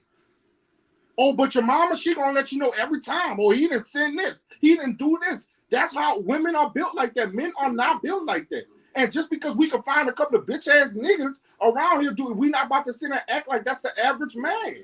Because men don't operate like that. Your man is going to protect you, even when you're wrong. He's not going to throw it back in your face. He's not going to try to pile up on top of it. Men don't operate like that. Not real men. Little boys and bitch ass niggas, they're not going to be in the same sentence. I'm talking about good, wholesome, good, real good woman will do the same stuff to you on Mad Day. If you get them now. You don't think Monique got that side of her? I will say it's a bunch of mama cooking ass niggas that was raised by their mama, not raised by no men that carry a lot of traits of their mama. Oh, yeah. So the manipulation tactics, the throwing shit out and moving in feminine energy, there's a lot of them out here today. But look what you say, moving in feminine energy, because we know that that's feminine energy. But we understand the basis of where it comes from, because most men are being raised by a bunch of women. Women outnumber us, and typically the fathers are gone in homes. Not only just your home, probably all your cousins' home, you feel me, and your best friends' homes. So you probably used to seeing a woman raising boys. So we understand where this is coming from. But just naturally built inside of you, men don't operate like that. I'm not going to pile up on my girl. I'll never do that to her. I'm not going to hit you when it's low just because I'm mad about something else. Men don't operate like that. That's what women do. Yeah, but that true masculine energy in today's time is few and far between. Yeah. Agreed. I definitely agree with that. So kind of she kind of right in her point by saying that it's a lot of niggas that will do that shit because I see that shit a lot. I see like niggas moving in feminine energy and you like, damn, how you a grown ass man out here moving like that? Right. But that's just because they raised by their mama and no uncles around, uncle in jail, no men around, so they moving like women.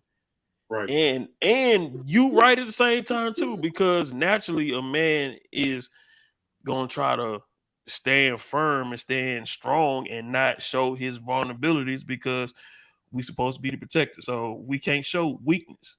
Weakness well, is who do you confide in when you, because it gets to a point where men are human beings too. So it gets to a point where that's what I said.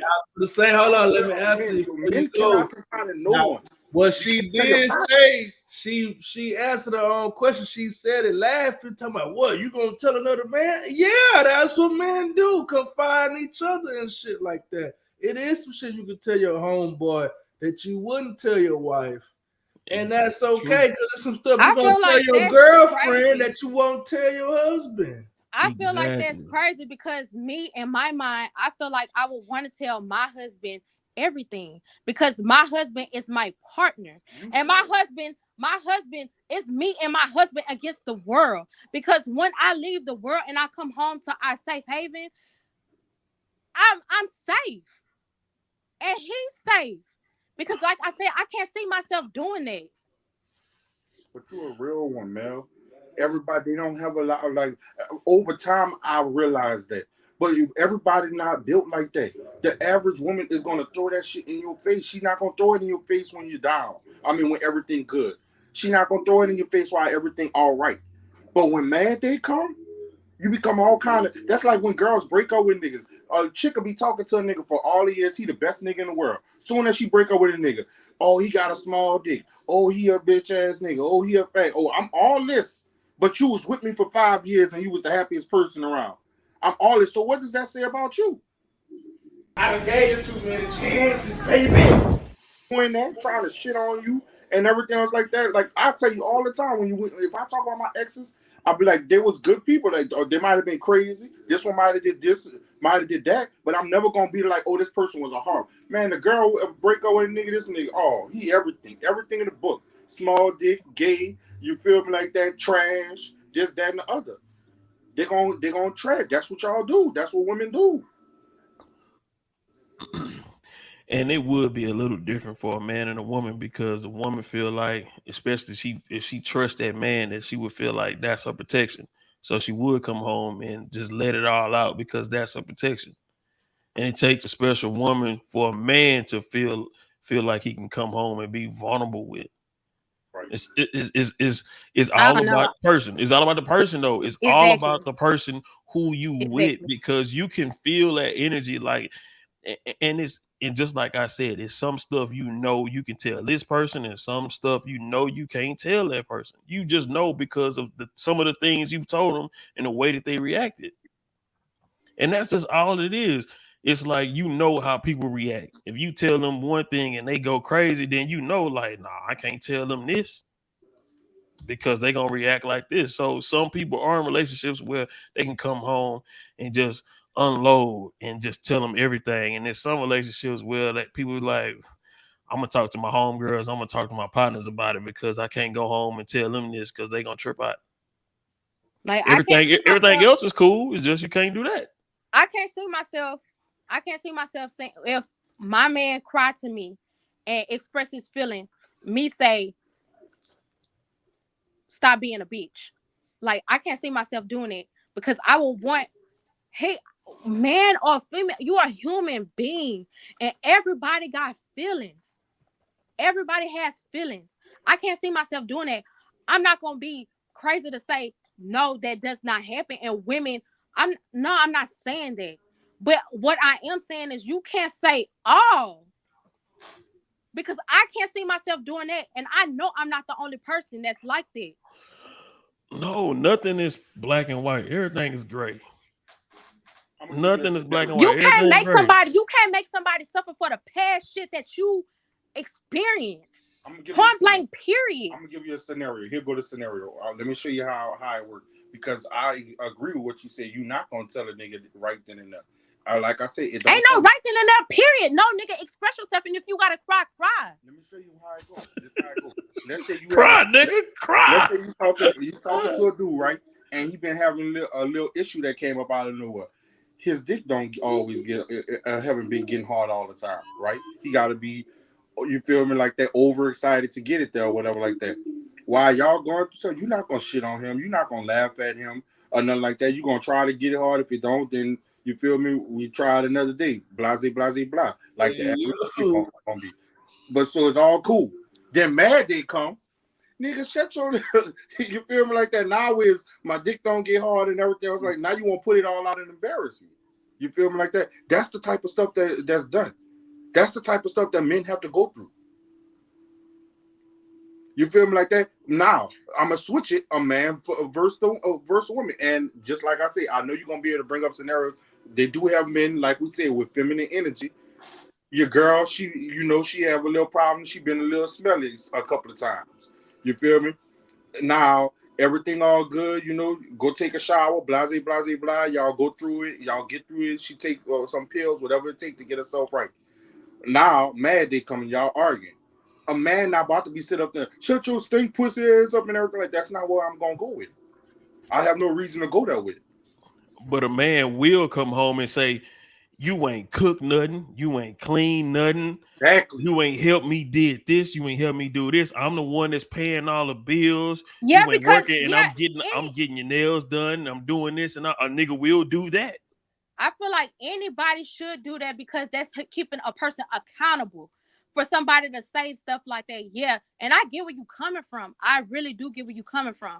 But I guess what's really getting me is the fact that hearing all women do that. I hear where you coming from, but not all women like that. And I know I'm not the only woman that's like that. And I'm not no pick me. I'm not no pick me. I'm me. I am Melody Renee Travis. That's who I am. And that's who I choose to be. Because I want something real. Before I die, I pray all the time that I want to, and I'm trying not to cry, but I want to be one of the realest people ever. That's what I choose for my life. That's what I want for my life. That's me. So when I hear shit like that, it just rubs me the wrong freaking way because not every woman like that. I get what you're saying. The majority, I get it. I hear it. Whatever the case might be, I hear it. But it just rubs me the wrong way. All Asians don't eat rice. All Arabs don't blow up buildings. All white people don't shoot up schools. All niggas not ignorant and dumb. You feel me? But at the end of the day, when you have general conversations, you have to talk. And when I hear shit like that, it's like, what are people really creating? Is it real marriages that you're really creating? No, that's why you see less marriages. That's why you see more divorces. Yeah, 'cause this shit. We live in a world we understand. It's sad. It's sad. It's sad. The thing about it, following y'all podcast and talking to y'all, I have realized that y'all are some of what I would consider real people. You feel me like that? So you can't consider things of what would happen between the people in this group, the people on this call, the people on this podcast. You feel like that? But when we looking at it, you got to look at it at the numbers wise and everything else like that. You got to look at what's going on in the world today, as in general, as the numbers. You feel me? You can't take it personally. If you're gonna take it personally, you're right. There's always something that we're gonna say that don't have that's not relevant to you. Something that you're gonna say that men do that's not relevant to any of us. It's always gonna be. You can name 1,000 situations like that. You feel like that, but when you have these in general conversations, we talk is when you say men, we talking about men in general, not the men that's on the call, not the men that or the couple of men that you know, not the men that you know doing right or doing wrong. You feel like that, and the same thing for women. I think people need to heal. That's a solution. People really need to take a time out, sit down, and do a lot of self-reflecting and heal. Because you're not going to have no real relationship, nothing sustainable. Because if you don't have no good foundation, anything that comes will knock y'all shit down. I mean, true, but like he said, ain't nobody say you. Nobody say No, you, boo. I understand that, but like I said, when I hear it, it just frustrates me. I hate it. It's a trigger. It's a trigger. I get you. I hate it. I don't like it. And maybe it's the fact that I don't like the way, how women do act. Like the things that, because I'm not saying, and maybe I do need to sit down and really do more reevaluating. Because maybe I do, because I am coming from a standpoint of me and not looking out in the world more. Because maybe I shouldn't feel so triggered. But it's like, for me, when I'm in this world and I'm actually trying to be the person that I am, and I have to get, the good got to suffer for the bad. When I have to feel that, do you know how that makes me feel?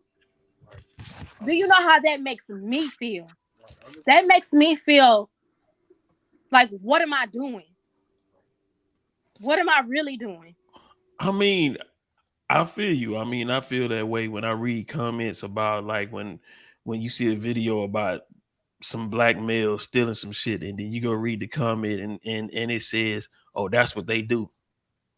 In my mind, I'm like, damn, that's fucked up. I ain't out here doing that shit. But I move on and I keep on pushing. And that's just what you got to do. You can't put yourself in the bag with that shit, because you doing what's righteous. You doing what you need to do. So you can't put yourself in that bag and let that shit trigger you like that, because you ain't doing it. Shit, you ain't no hit dog. So don't holler. That's old. That's old school shit. Right. If we start talking about gold diggers and stuff like that, majority of these women are gold diggers, but we know you. I know you not one. You feel like that? So like I said, but if we talk about the average woman these days, what are they doing? How much you got? What kind of job you got? What kind of car you drive? I do understand, because there's a lot of males. She the only female. She feel like, that's how people are. You gotta just let people talk about you. That's like her sitting there like, niggas ain't shit. They all stank. Niggas big little. Blah, blah, blah. Nigga be like, hold on. Like when she said, yeah. Oh, when you look at her ass, you're cheating or whatever she said. I didn't say that. I said, hey, we got to do some recruiting. We got to do some recruiting to get us some backup. We got to do some recruiting to get her some backup. So she can have some backup on the pod. So she not standing up and fighting for all women. We gotta get her. And I'm saying some women, because like I said, there are some women that is fucked up. for whatever reason, because they was hurt, whatever reason they are hurt. But that's what I'm saying. You do have to heal before you go back out there. And then once you get to that point and you heal, you have to protect yourself. I mean, you can only protect yourself to an extent, but you do have to protect yourself. You said it perfect. That's where the issue come in. Because people do heal, and then when they in the state of really truly protecting themselves, sometimes people don't understand because they feel like it's just gonna be that easy. No, it's not gonna be that easy. Like, you feel me like that? This Lil that you have shown me, you gotta understand. I've seen this before. It's gonna take more than this. I've seen this before.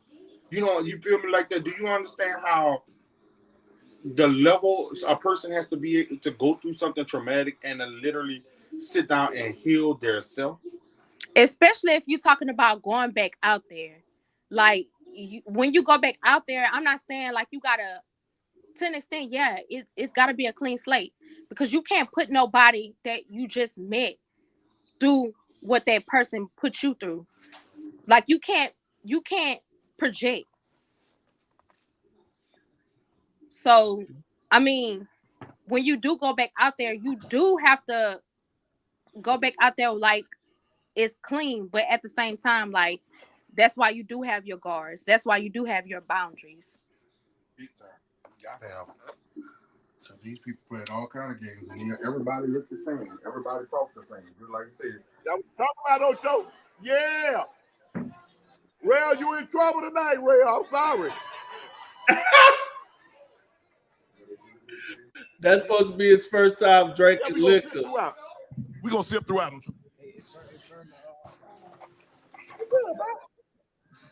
Can you believe this, Ocho? Yeah, that's crazy. That's crazy. In 4 months, 4 months to the day, we started a YouTube channel on October the 8th, 2023. And here we are. That's crazy. And a lot of it is trickled over. I mean, guys, before Nightcap, 1 million subscribers. That's we what's can't even up. get 100. Nah, it's coming. Because somebody gonna tell somebody, and they're gonna tell somebody, and they're gonna tell some. It's coming. It's working right now. It's working. Yeah. You gotta realize y'all didn't even start putting it out yet. Wait till y'all start putting it out. Exactly. Yeah, exactly. Yeah. But hey man. That was a real segment, man. That was some good shit, man. That was some good shit. Bishop Travis, that was some good. Can women be bishops? Yeah, women can be bishops, can't they? I don't even want that. I don't. Prophetess, Travis, prophetess, no. Prophetess Travis, prophetess. She had it. No. Man, Mel gonna start a million woman march. We found but for the better of us, because we do need to do better, just like everybody. Like, I do. Like, I didn't listen to Kevin Samuels because he was hurting, or I listened to Kevin Samuels because it was a lot of what he was saying was real. And you can't deny that, whether the messenger or not, you can't deny real. Mm-hmm. And you have to take that. I mean, you got to take the meat and throw away the bones. Because I do feel like Kevin was hurt too. I feel like the way he came across, he was hurt. With your old ass, throw the meat out. Nah, that's facts though. Hey, she's spitting, yeah. But let's get to this nigga, man. Y'all talking about hurt people. This man is hurt. Tyrese is hurt, man. He want to be Latino. He want to be El Reese. Larice. Larice. Bro, what is going on, man? Why couldn't he just say, I wish that our culture or my people? Yeah, our culture would do better. He said that shit in February. He out of there. He said that this month. He didn't say that last month. He said that this month. He wish he was born Latino. Come on, man. Black History Month. Ain't this a Come bitch? on, man. Come on. That's not surprising from Tyrese, though. I mean, it's not, but it's just like, why? Man, who hurt him? You know what I'm saying? Like, yeah, but that's the thing. They shit ain't perfect either. They just they go together than us. They got the same issue. They got baby mama issues and all that. Like, because can you negatively say about them? It is something that you could find that you could say about Latinos collectively. They kill each other. They steal from each other. They rob each other. Yeah, but black people at the bottom of the barrel, y'all do. Yeah, like I said, niggas done fucked up. And of course, I ain't speaking about none of us up here or myself. But we have let foreigners come in and show you how to hard work. But ain't nobody gonna outwork me. And that's on Isabel. on Isabel, man. I put that on Isabel. Hey, but being 100, keeping it all bull to the side. They didn't come in. It ain't like they ain't been here. It ain't like this ain't they shit. Yeah. So we can't say like they came in. Shit, they been here. Matter of fact, they was here first, right? And then they got pushed out to Mexico, and then they cut Texas, Tejas, yeah. But it's like, did they? Because the native Indians is the same people. I feel like they are all the same, but then when the Spaniards and all them came, it separated them because they all come from like Aztecs, though, right? Native Americans and Hispanics, like I think they're like descendants. Mayans, Aztecs, Cherokees, all of them are native. They native Indians of North America, Central America, and South America. They all Indians. It's just that when the Spaniards come and start mixing in with the people, then you get the Latinos. Yeah. Latinos, Latin. You bring that shit from Spain, and there you go. So that's the mixing in, but it's all the same people. If you look at one of them Aztec Indians, and then you look at one of the North American Indians, they almost look the same. Like one of them shorter, the other one taller, but the brown skin, the facial features, all that different shit. So I mean, these people are already here. So they ain't doing nothing but living where they always been. But for this man to jump up and say and wish that he was a part of another culture because he feel as though his culture ain't doing right. Like it ain't Afro Latinos. Nigga, just say you wish Black Americans would do better. Jesus Christ. That's all he had to say. That's all he had to say. And then he not even living the average Black American life. Right. What you doing? What right. You doing?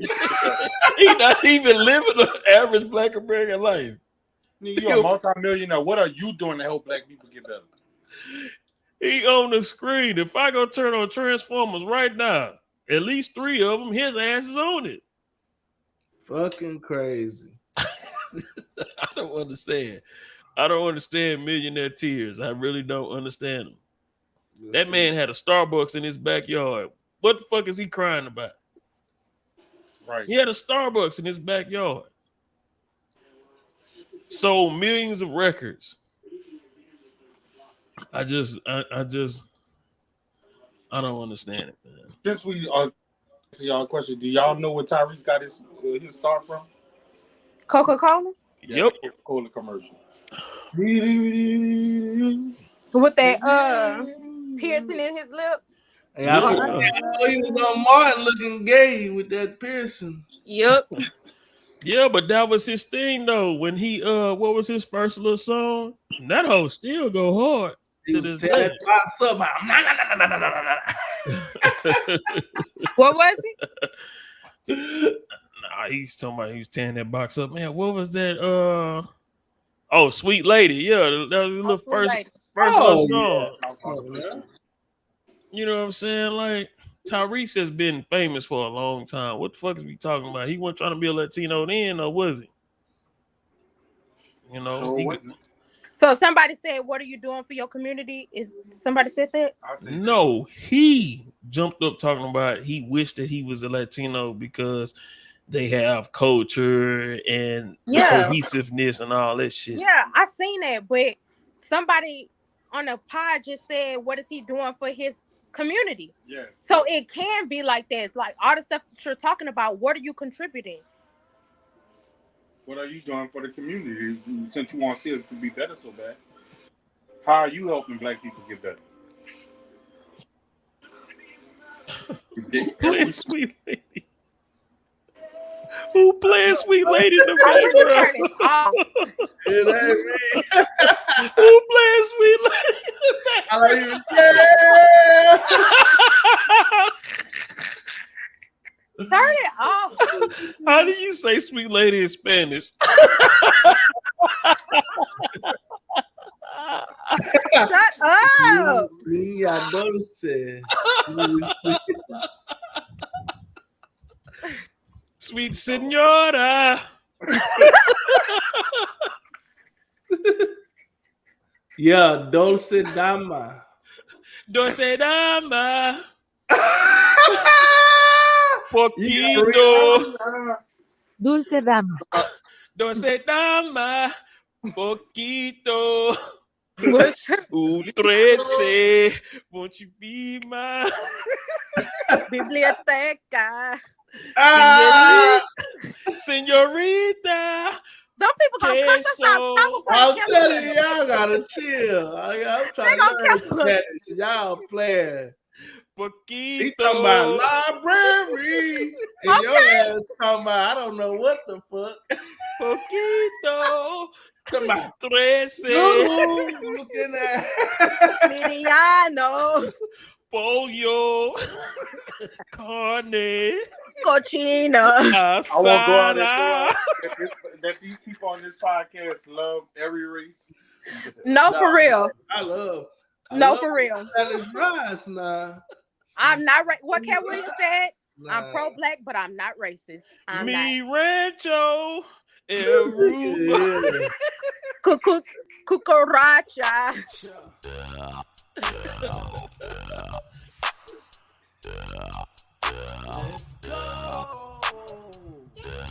What's going on? Spanish rice.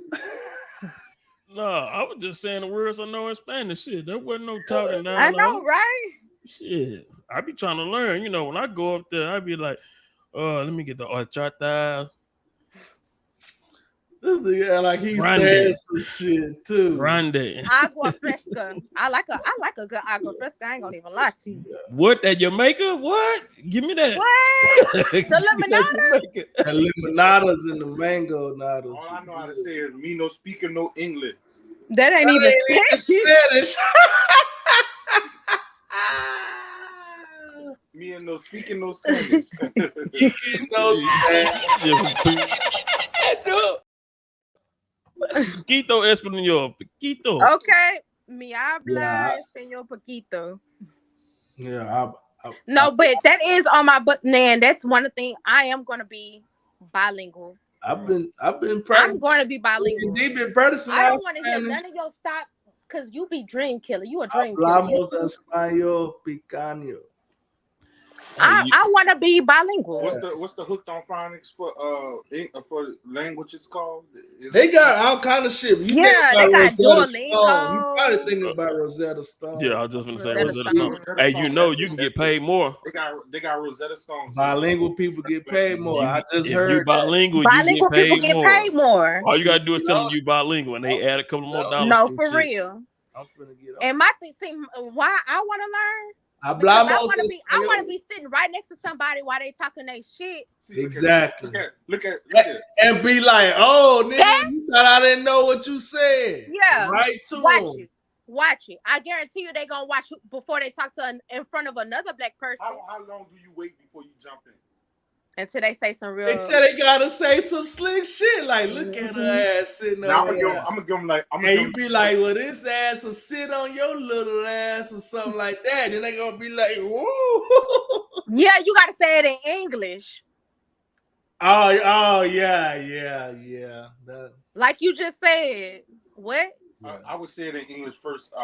And then turn around and yeah. Keep talking, I'm gonna beat your ass, and then I say it in Spanish. Okay. Oh, see, nah. I ain't even trying to do all that. Yeah, like I just want you to know. Yeah, like she say, be careful, brown niggas, because we learn the Spanish. I know exactly what you. Okay, we not all dumb. Exactly. We not all dumb. And then I'll push it to the side. Well, I want to learn it. They not special. Just to show you not special, I'm gonna learn the language you know. Just like you know my language, I know your language. Just like you came here and learned my language. But what's special, but what's so crazy but the kids do. Is just in America. In most foreign countries overseas, bilingual. They speak 5 English is second language anyway. They speak 5 languages. A lot of them they be knowing French, Spanish. But that's fire though. Yeah, that's fire to be able to talk to anybody. Like that's so fire. It's just Americans that think they special. You supposed to know English. It's only Americans. Yeah, that's some arrogant shit. I feel like we number one at everything. Why would I want to learn everybody else stuff? We number one. Yeah, until we not. Yeah, of course Americans think like that. That's why don't nobody like America. Right. It's a big ass world. Everybody know English though, but it ain't an America. It ain't because of America, but still. If really England. Have y'all ever watched Lupita Nyong'o interview? That woman speak like 5 languages. Who? Lupita. She speak like 5 languages. She was born in probably African or something. She is African. Lupita. Yeah, Lupita. But Lupita. she speaks Spanish, I think Nigerian, French, and some other shit. Them niggas be knowing French like just off the hook because most of that shit break off of French somehow. Yeah, I don't know Africa have thousands of dialects. Man, they pillaged us. Since it's Black History, you wanted to talk about this. We gonna go and wrap it up, man. No, I just found it very funny. I just found it very funny that this is what we was talking about when we came in. This was in 1970.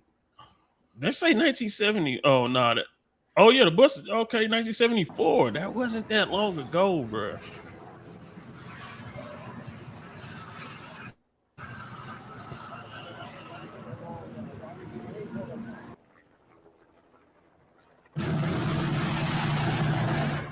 Can you imagine that shit? Soul Train was on TV at this time.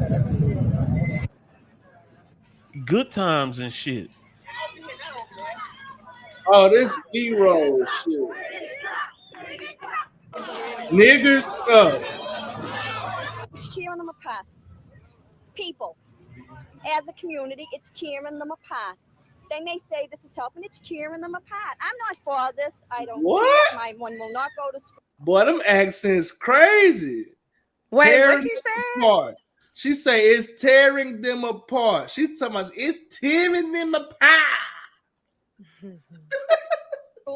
But it's tearing them apart. I wouldn't care if they were green or purple. It's the idea of putting my kid on a bus when I have a school right across the street from where they should go. I don't care what color they are. They'll change this. It's like supposed to be a free country. It's getting in the country now that they're telling you to do this and do this now, and you won't even have no freedom. All I want is a seat in their school. Hey, nothing else. Let us go to our neighborhoods where our kids are safe. We want our kids safe. We want our children safe. In Monique, if I told you to read shit, you wouldn't lie. Crazy. Niggas suck. Crazy. They were throwing eggs at the window and trying to hit people with them. And there was and while we was in school, there was throwing glass at black people and little kids. What school was this again? The Roger Claps. Are you going back to school tomorrow? No way. If you're not going to disperse, you're going to be arrested.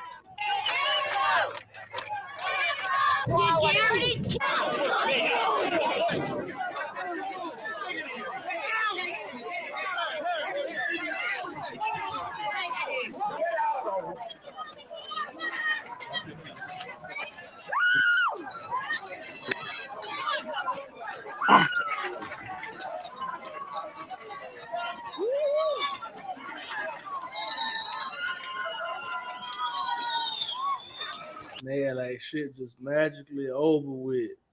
It just magically all good. You know, they say racism ain't as bad as it used to be now. People just they hide it better, and we just I don't know, man. It's a big trick was playing on us, and we were excuse me, we've been fucked up. Yeah, because they wanted to take it away from it being upfront and like that, but it's still there and it's still Because evil. you know what's crazy? They talking about some keep our neighborhoods safe. Back then, their neighborhoods wasn't that fucked up yet.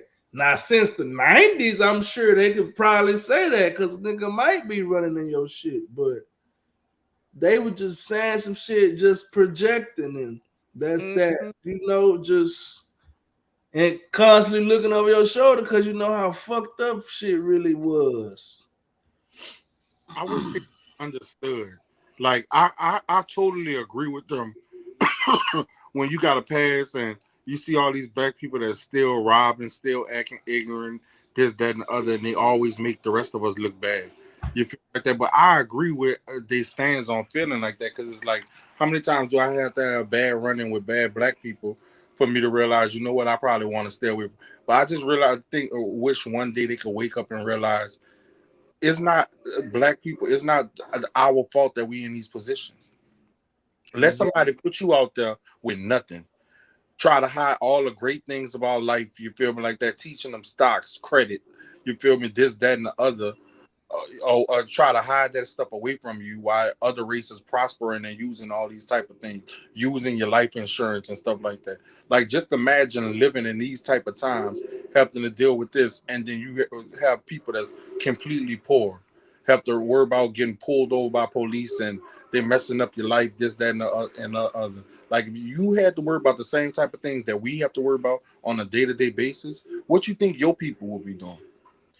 But well, I don't think they really understand how the power of words and how like your mind, you could create stuff. That's just like before there were planes, skyscrapers, cars. It was in somebody's head. It was in their mind. And then they brought it to fruition. Like, whether they didn't do it, your ancestors did it. And we all know that our people are still suffering from what our ancestors suffered because you still see it. That's why people are kicking in doors. That's why people don't know their heritage. That's why people don't know about credit, about money, how to manage it. All that is credited to that. Some of that shit is on us, but At this I point, do say we can't just say racism didn't cause a lot of this shit, but a lot of this shit we still perpetuating on ourselves. Yeah. The trap was set and it just we not realizing it's a trap and we just letting the shit keep just spiraling. And I would say is propaganda played a major part in that, because how many of those people actually had a bad interaction with a black person? How many of those people actually had an interaction with a black person in general? That's what I'm saying. All it would take is a couple of people to have a bad interaction with black people, and for that shit to spread into all black people. We can see the same thing that's going on with the border. So they were saying that it was this big influx of people crossing the border, and it was this big ass thing at the border. They go down to the border, and it ain't shit happening. It's just all, you know what I'm saying, 2 or 3 people have bad interactions with people, and then they tell another person, and that person tell another person. Now everybody's in an uproar because these niggas is gonna do this when it wasn't all black people doing that shit. I see both and sides. they just had a couple of bad interactions with black people because quiet as it kept. I mean, we got bad actors, but we can't say the whole. They can't say the whole group of black people is sitting out here robbing and killing and stealing, because that's just not fucking true. But is it good enough for I don't know. They know they can't say that, but that's why I'm saying I can see both sides. Like you saying, if a nigga hit you upside your head and take all your shit, I can't blame you for not fucking with niggas no more. But at the same time, it's a reason why people in a poverty situation, we didn't bring ourselves here. You know what I mean? But in that same breath, you can't just always say, "Oh, the man keeping us down," which they have definitely tried to thwart our attempts at stuff. But that you can't just solely have that as an excuse no more. But at the end of the day, America never got over slavery. We never addressed it properly, and that's why it's still going on. And they the industry is slavery, prison system is slavery. They need and this is why I want black people to stop talking about slavery. Black people need to harp on this shit. Segregation more, Jim Crow, because you got videos of it.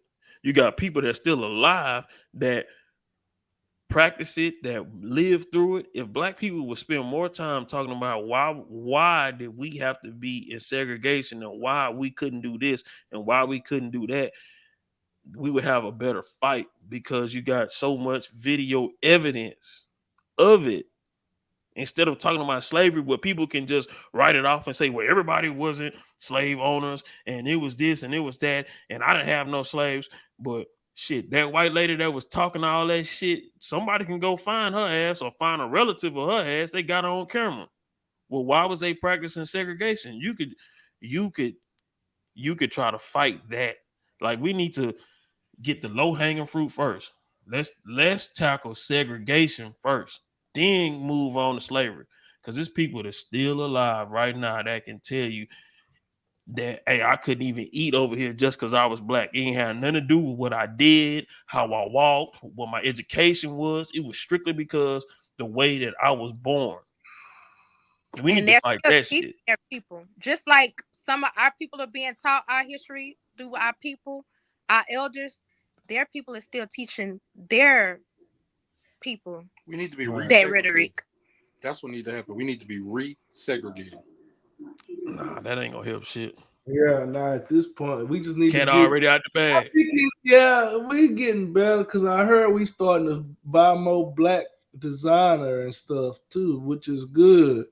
Stop filling their pockets. You're gonna spend the money anyway. Spend it with each other. Fuck some clothes. We can get some kind of infrastructure going. We'll be all right. That's what I was gonna say. Fuck some clothes. We need the grocery store. Yeah, we need to do more for our community. I will agree. We need the grocery store. Like, start at that. These people. That's why I believe. You feel like that? Like, it's always the first thing that black people say is like, no, we don't. We do need to. You know what will be my dream? Move the black people to the South. Y'all can have everything else. Give us Florida, Florida, Louisiana, Texas, Georgia, and you feel me? And if you want to deal with black people, you have all rights to come here, because black people aren't the type of people that's gonna hate on you. I mean, but at some point, black people are gonna have to deal with them if that's the case. Like, I kind of get what you're saying. Like, have your own like town or whatever the case might be, but because you still got to trade, you still need supplies, you still need all these other things. Who you think do that for the other people? We have the ability. We just have to support each other and be around. But as long as we in these people's town, it's just like when you look at even the rich deal with it. Look at all these rich multi-millionaires and billionaires that are trying to buy companies and stuff like that. They're not selling ABC to no Bill Cosby or Jay-Z or none of them.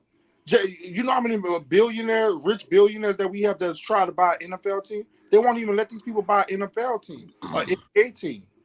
You feel like that? We have to go, just like you said, the only way this ever going to happen is we literally have to almost start all the way back over. Because we're never going to be able to outlive slavery. Long as there's slavery and religion, we'll never be able to outlive those two things. I mean, I feel like it can be done, but we all have to come together, because if everybody collectively be like, no, we're not going to put into this, whether it's financially, really, because views turns into finances, so like we're not gonna put into this, I'm pretty sure they'll yield. They don't have no choice because we do give them a lot. We have the most millionaires and billionaires we've ever had in our entire existence, and the needle not moving. We still in the same time.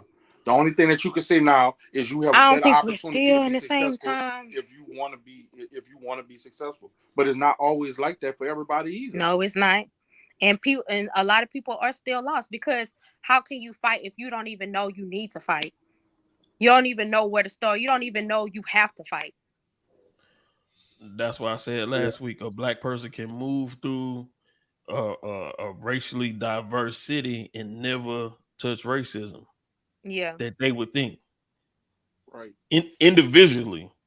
But that's why I was saying that we need and like Goody said, we need infrastructure. So we need black owned things, not just restaurants. We need a grocery store. A bank. We Yeah. need a bank. We need clothing stores. We need building supplies. We need those plumbing. We need those black owned things where we can go patronize our people first. If we can't go do that, what's the point of having a black town if we gotta depend on Dollar General or Walmart? Yeah, we need to. Yeah, everything need to have a black option first, and then if it ain't there, then go out. Town. How many? That's what he's saying. Like, if you start off small and then collectively bring it together, then you could get there. You're not going to get a black town because the second that you build something successful, they're going to tear it down. Do you think that they'll be I don't know. now, like they was back in, what was that town that they destroyed? Yeah, I think if them niggas do that shit again, that'll be the Rubicon for sure. Because if people actively trying to do some shit again and they do the shit again. The one thing I can tell you about these youngsters, The one thing I can tell you about these youngsters, They ain't going. They not going. They not going. NBA young boy? No. You ain't got to be NBA young boy. These regular little motherfuckers, they ain't going for that shit at all. YMCA young boy. For real. Schoolhouse young boy ain't going. No.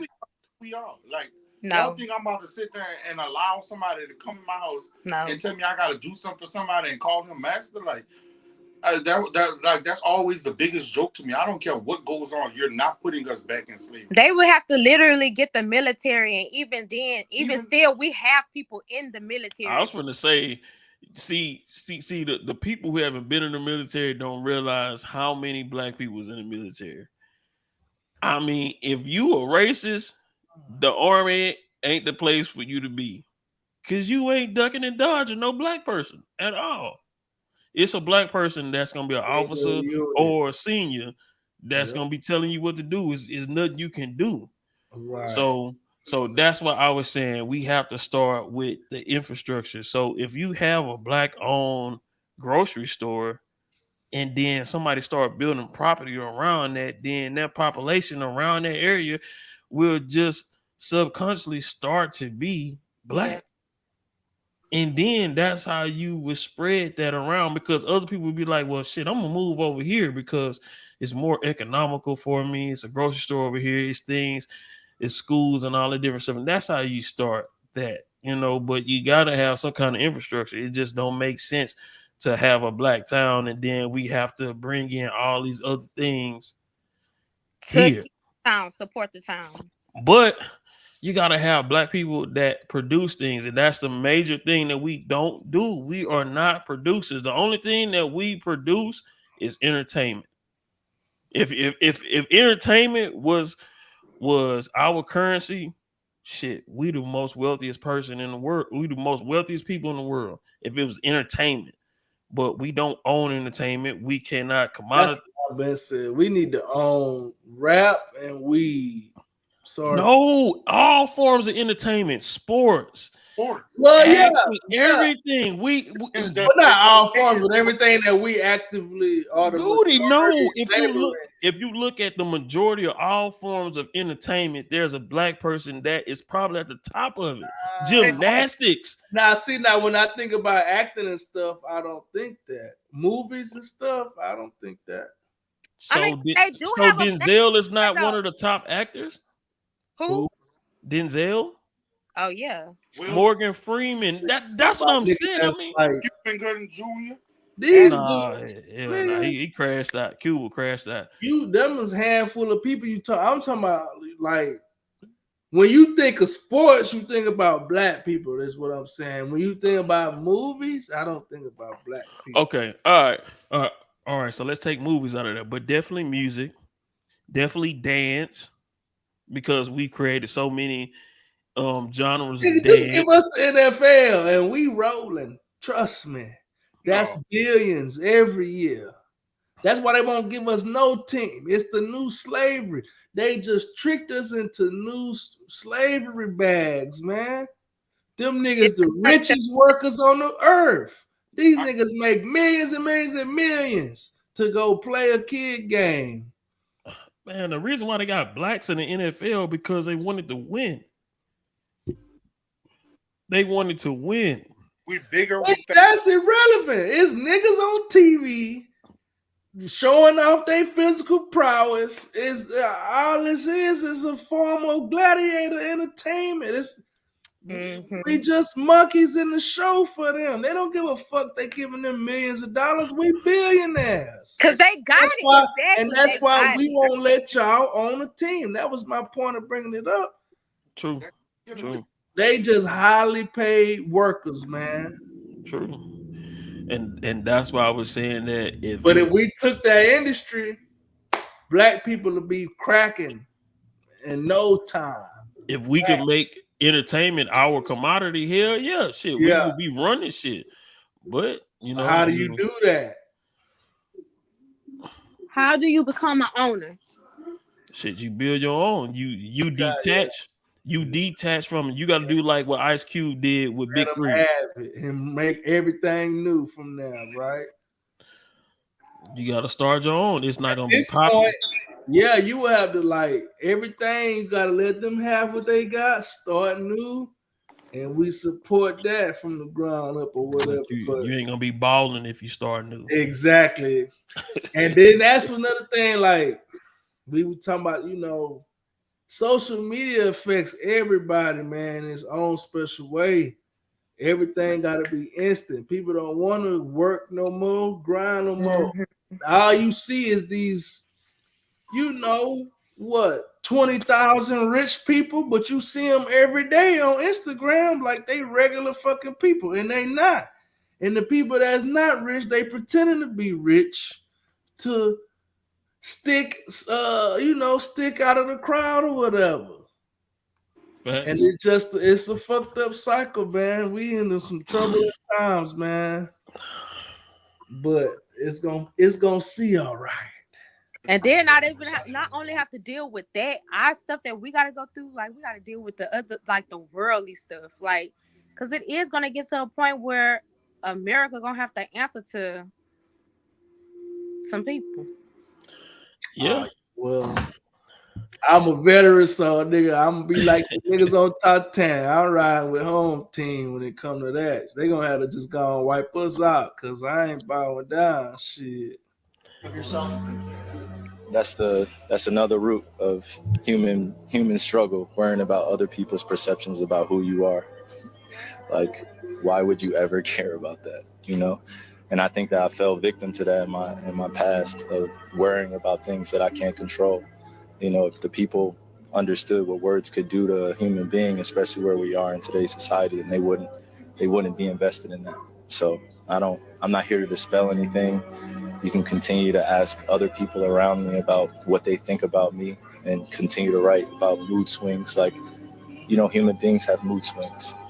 Like you go home and you're not happy with things, or you're mad at something and you're happy. That's a mood swing. It's okay to be human. Like, I don't have to be perfect for anyone here, nor do I have to be perfect for the public. So I'm not here to dispel any perception. I'm just here to be myself. That was my final thought. Man, that's cold, man. Because they do, even if that man is a flat earther, that's his opinion, man. Let that man rock out how he is. It's so funny how the media portrays these black athletes and entertainers when they don't conform to the mold that they want them to conform. Yeah. He definitely that shit is sad, bro.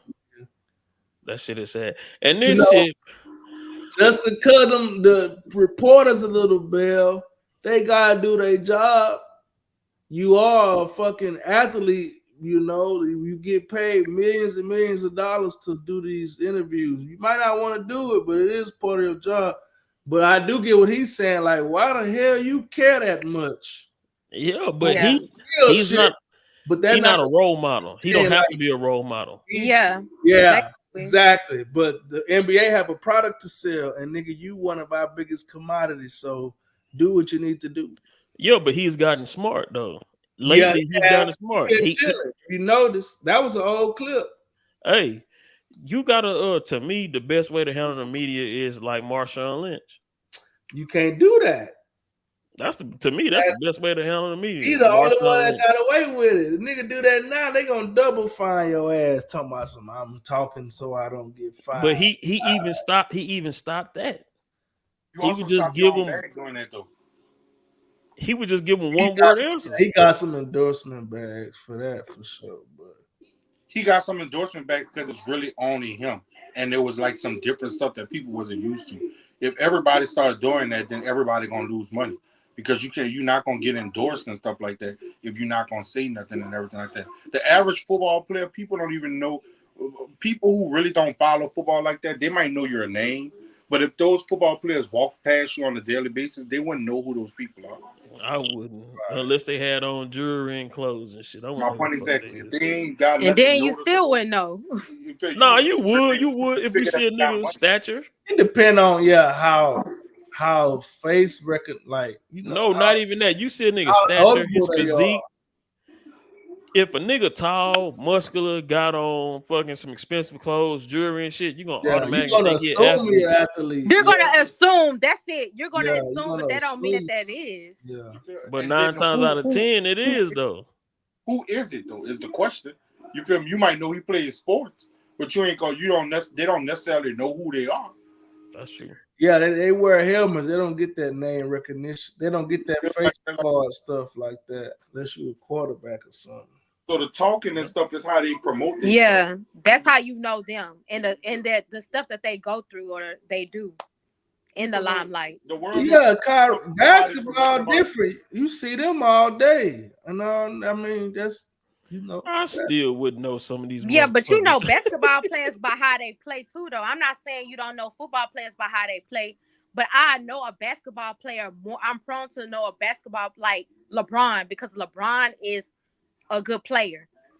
Curry, he's a good player. Like I know these people because how they play. Like I don't know a person that just sits on a bench. You know Joker? No. You know why you don't know Joker? Because he doesn't talk. He doesn't do interviews like LeBron and them, not very much. That's why he can't be the face of basketball right now. He's the best player in the NBA. You feel like that? That's the stuff that they're talking about. And a lot of the issues that they have with these foreign players, because some of the top players in the NBA is why they can't give it to them, is because they're not relatable, because they can't hold interviews. They can't talk. Joker, Embiid, Luka, they know how to talk basic English, but they really can't get past them. And that's why they three of the greatest players in the NBA, and nobody considers them as the face of the NBA. When they start talking about who's going to be the face of the NBA when LeBron leaves, they tell you stuff like Ja Morant, Jason Tatum, and stuff like that. Anthony Edwards, nigga. Anthony Edwards and stuff like that. That's what they're looking at. All American players. Even though that their foreigners are better than those players, they can't even be considered because you have to be able to talk to them. They have to be able to promote you. If Jalen Green walked by me today, I wouldn't know who the fuck that was. Exactly. That'd be like some. But because of his height, yeah, you can always be like, damn, that tall ass nigga hoop, probably. That's the one that talked to Drea. I guess. Oh yeah, nah, them light skinned rocket niggas, yeah, nah. He gonna just look like any other nigga out here. Wouldn't know who the fuck that is. Yeah. Right. Shit, my niece got a tall ass boyfriend. Shit, I don't know. I wouldn't put it past nobody, but why does he got on the kilt, man, I he thought got that on was pants. basketball shorts. It looked like basketball shorts. Now they talking about Cat Williams is right. Yeah, I was hearing it. Man, he what? got on, Right about what? He this his humiliation. He got on a skirt. He got on pants and some damn space boots, bro. Everything is not gay, I promise you, man. Yeah, Everybody not getting booted over, man. Damn. Man, but it don't bother y'all. It don't bother y'all that these men are wearing and doing like female stuff. Like even if, I'm not gonna say it's gay. You feel me like that, but you do see. I mean, didn't one of the players just come up in a skirt? That's a little skirt slash skirt and shorts. Yeah, I'm like something like what is wrong with y'all? I blame they stylists. This is what they pushing for high fashion. Right, I blame yeah. Right. Because all the stylists are gay. We know that. You shit me. I could pull that off.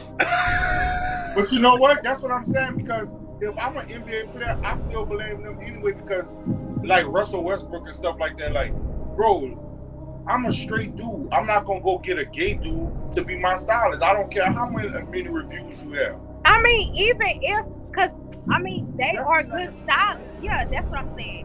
You can't say I'm not gonna get a gay stylist. Just say this is what I want, and I don't want to away from that. But give me the best out of what I want. If you're gonna do that, that's cool. But the second that you ask me to put on a skirt, a dress, or anything talking about the style of fashion, so you fired.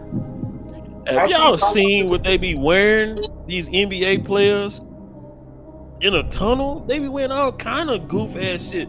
Oh, no, They wearing trash bags and shit. Black fingernails too. Yeah, that's why I would just want a regular street man that's gonna dress me like a regular street dude. I ain't trying to hit the top of the fashion queue in the 3 minutes I'm gonna have this outfit on. I'm just straight. But you're right, they be doing entirely the absolute most. And like, I don't think you have to take the whole ensemble, what it is, ensemble. I don't think you have to take the whole thing, but just take parts of it. Like the jacket was nice, the boots was nice. He just looked techy.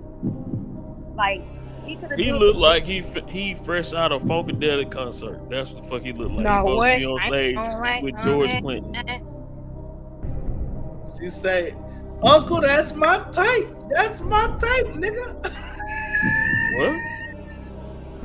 What? That's sweetie, nigga. Oh. I wouldn't know. She looked just like the rest of them. I can't.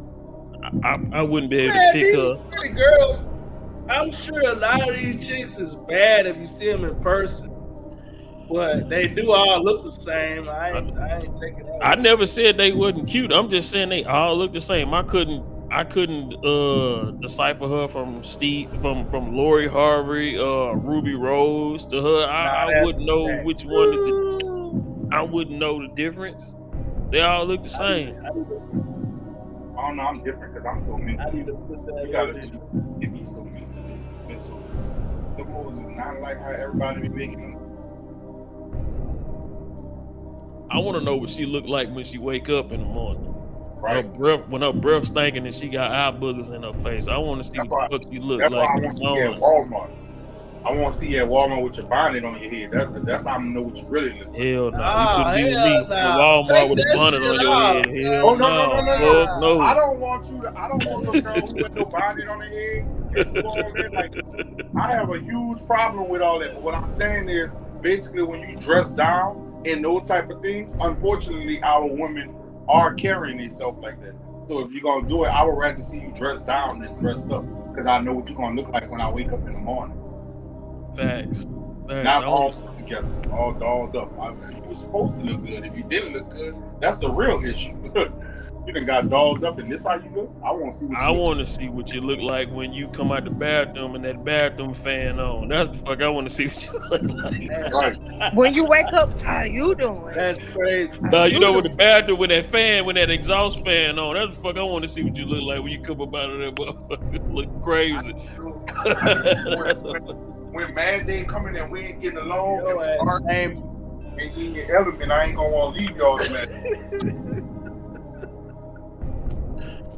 Yeah, I want the natural. That's crazy. You named exactly who she looked like. All three of them. I'm Up like, on the table. damn. Oh yeah. I ain't gonna lie, I'm getting cooked. What, they all look the same? Lori Harvey and Ruby Rose and her? I'm telling you, I don't know the difference in these motherfuckers, man, at all. Shit. I don't. If you don't have no real talent, I'll give you the type of time. I'm not gonna follow you on social media. I'm not. I hate them the dudes be like, what's the little one who's still Bernice Burger, whatever her name is. Oh, come on, man, this lady like 50 years old. We know she a body. So the Turkey Leg Hut shut down. Is it really? Is it shut down or they just fired people? They just fired the owner. The Turkey Leg Hut lunch crowd is not the long I don't wait think that they popular fired him. restaurant I can think- be known for. Hold But on. as diners enjoy a nice day on the patio, all is not well at the restaurant. Co-founder Lynn Price posted on Instagram a now deleted copy of an email from a management consultant that gave him his walking papers from the company, reading, "Your employment with the Turkey Leg Hut is being terminated effective immediately," it reads. Shit. The firing is just one of several personnel changes at the company, citing a financial review after the discovery of potential mismanagement. The Turkey Leg Hut owner, Nakia Holmes, says in a statement to Fox 26, "Unfortunately, we quickly uncovered financial discrepancies that demanded immediate action." That action included 2 firings, 6 people laid off, and what she insists is a 2-week payroll delay. But an employee who does not want to show his face says he's gone more than 6 weeks from its home on. But an employee who does not Wait, want to show so his face is that says that's he's one of gone the more than 6 co-founders? weeks without a paycheck, owed more than $1,000. We get behind on bills Hold on. like rent, light bill, water bill. It's becoming a hassle trying to get what's owed to you. You should not give up on the money that's yours, regardless of the amount. Fox 26 legal analyst Chris Tritico says affected employees have but an employee who Man, I don't want no turkey leg with macaroni and cheese on it anyway. Wait, so the wife, they not married no more? Now, let me tell you, I truly believe that this is all a setup, and they taking a smart way out, making it like they separate. Because how all of a sudden do she own more than you own, and then they trying to put all the tax credit and fraud that they in all on him.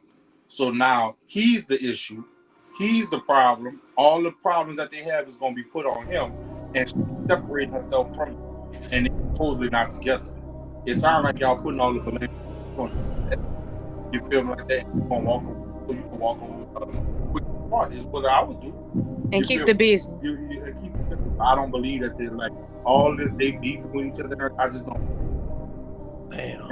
It's just a funny situation because now all the fraud and everything only he was doing it. You didn't know about it, and then now you found another manager consultant and found out that you own more parts of everything. So now you can and then give him his walking people like that, and he gonna voluntarily leave. I'm sorry. Ain't no way no black woman don't know half the shit her man doing. I'm sorry. And she gonna be all in the mix, huh? All in this business. We listen to them. The men, we listen to the women. They the ones who put the plan in the phone.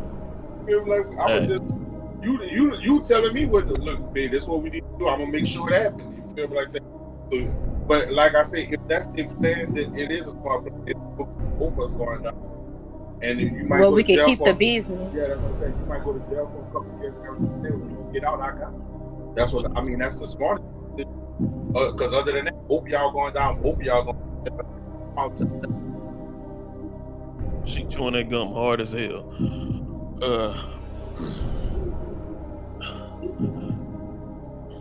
Man, my final thoughts is Let me see, man. It's a lot of shit we talked about tonight, man. But my final thoughts is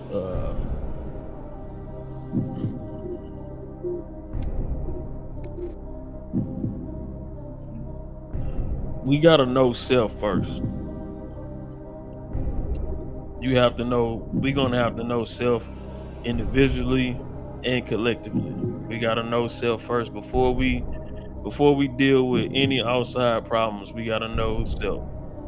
And the minute we get knowledge of self, we'll be able to move further in situations. And we have to set small goals, not big goals. And the minute we start setting small goals and achieving those small goals, we'll be able to prosper. That's my final thought.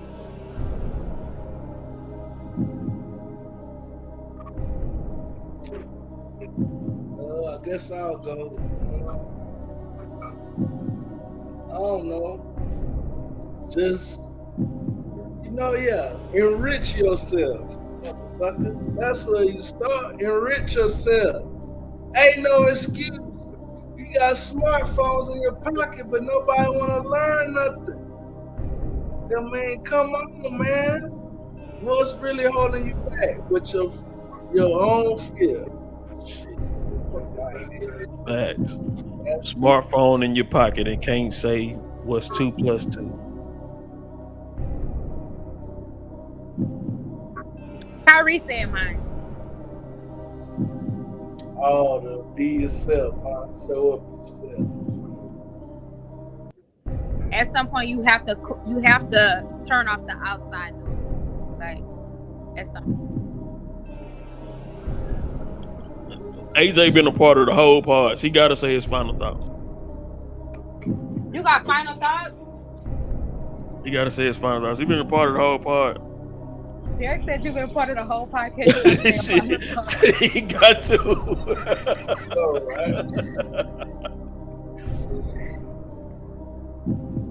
What you say? I didn't know what you said. You got to say a final thought. Derek said you've been part of the podcast the whole time. You got to say a final thought. He got to say his final. He's special guest. Just for everybody, just keep on grinding. Whatever like that, like be prosperous, positive. Everything's gonna get better. Things gonna work out for you. As long as we take care of our household, one step at a time. It sounds like everybody's on one accord.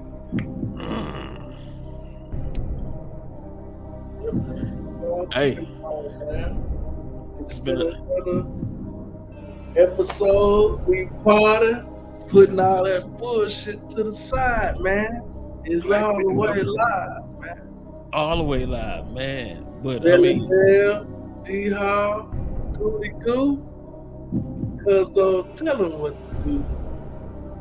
You've been bullshitting with the All Bullshit to the Side podcast this week.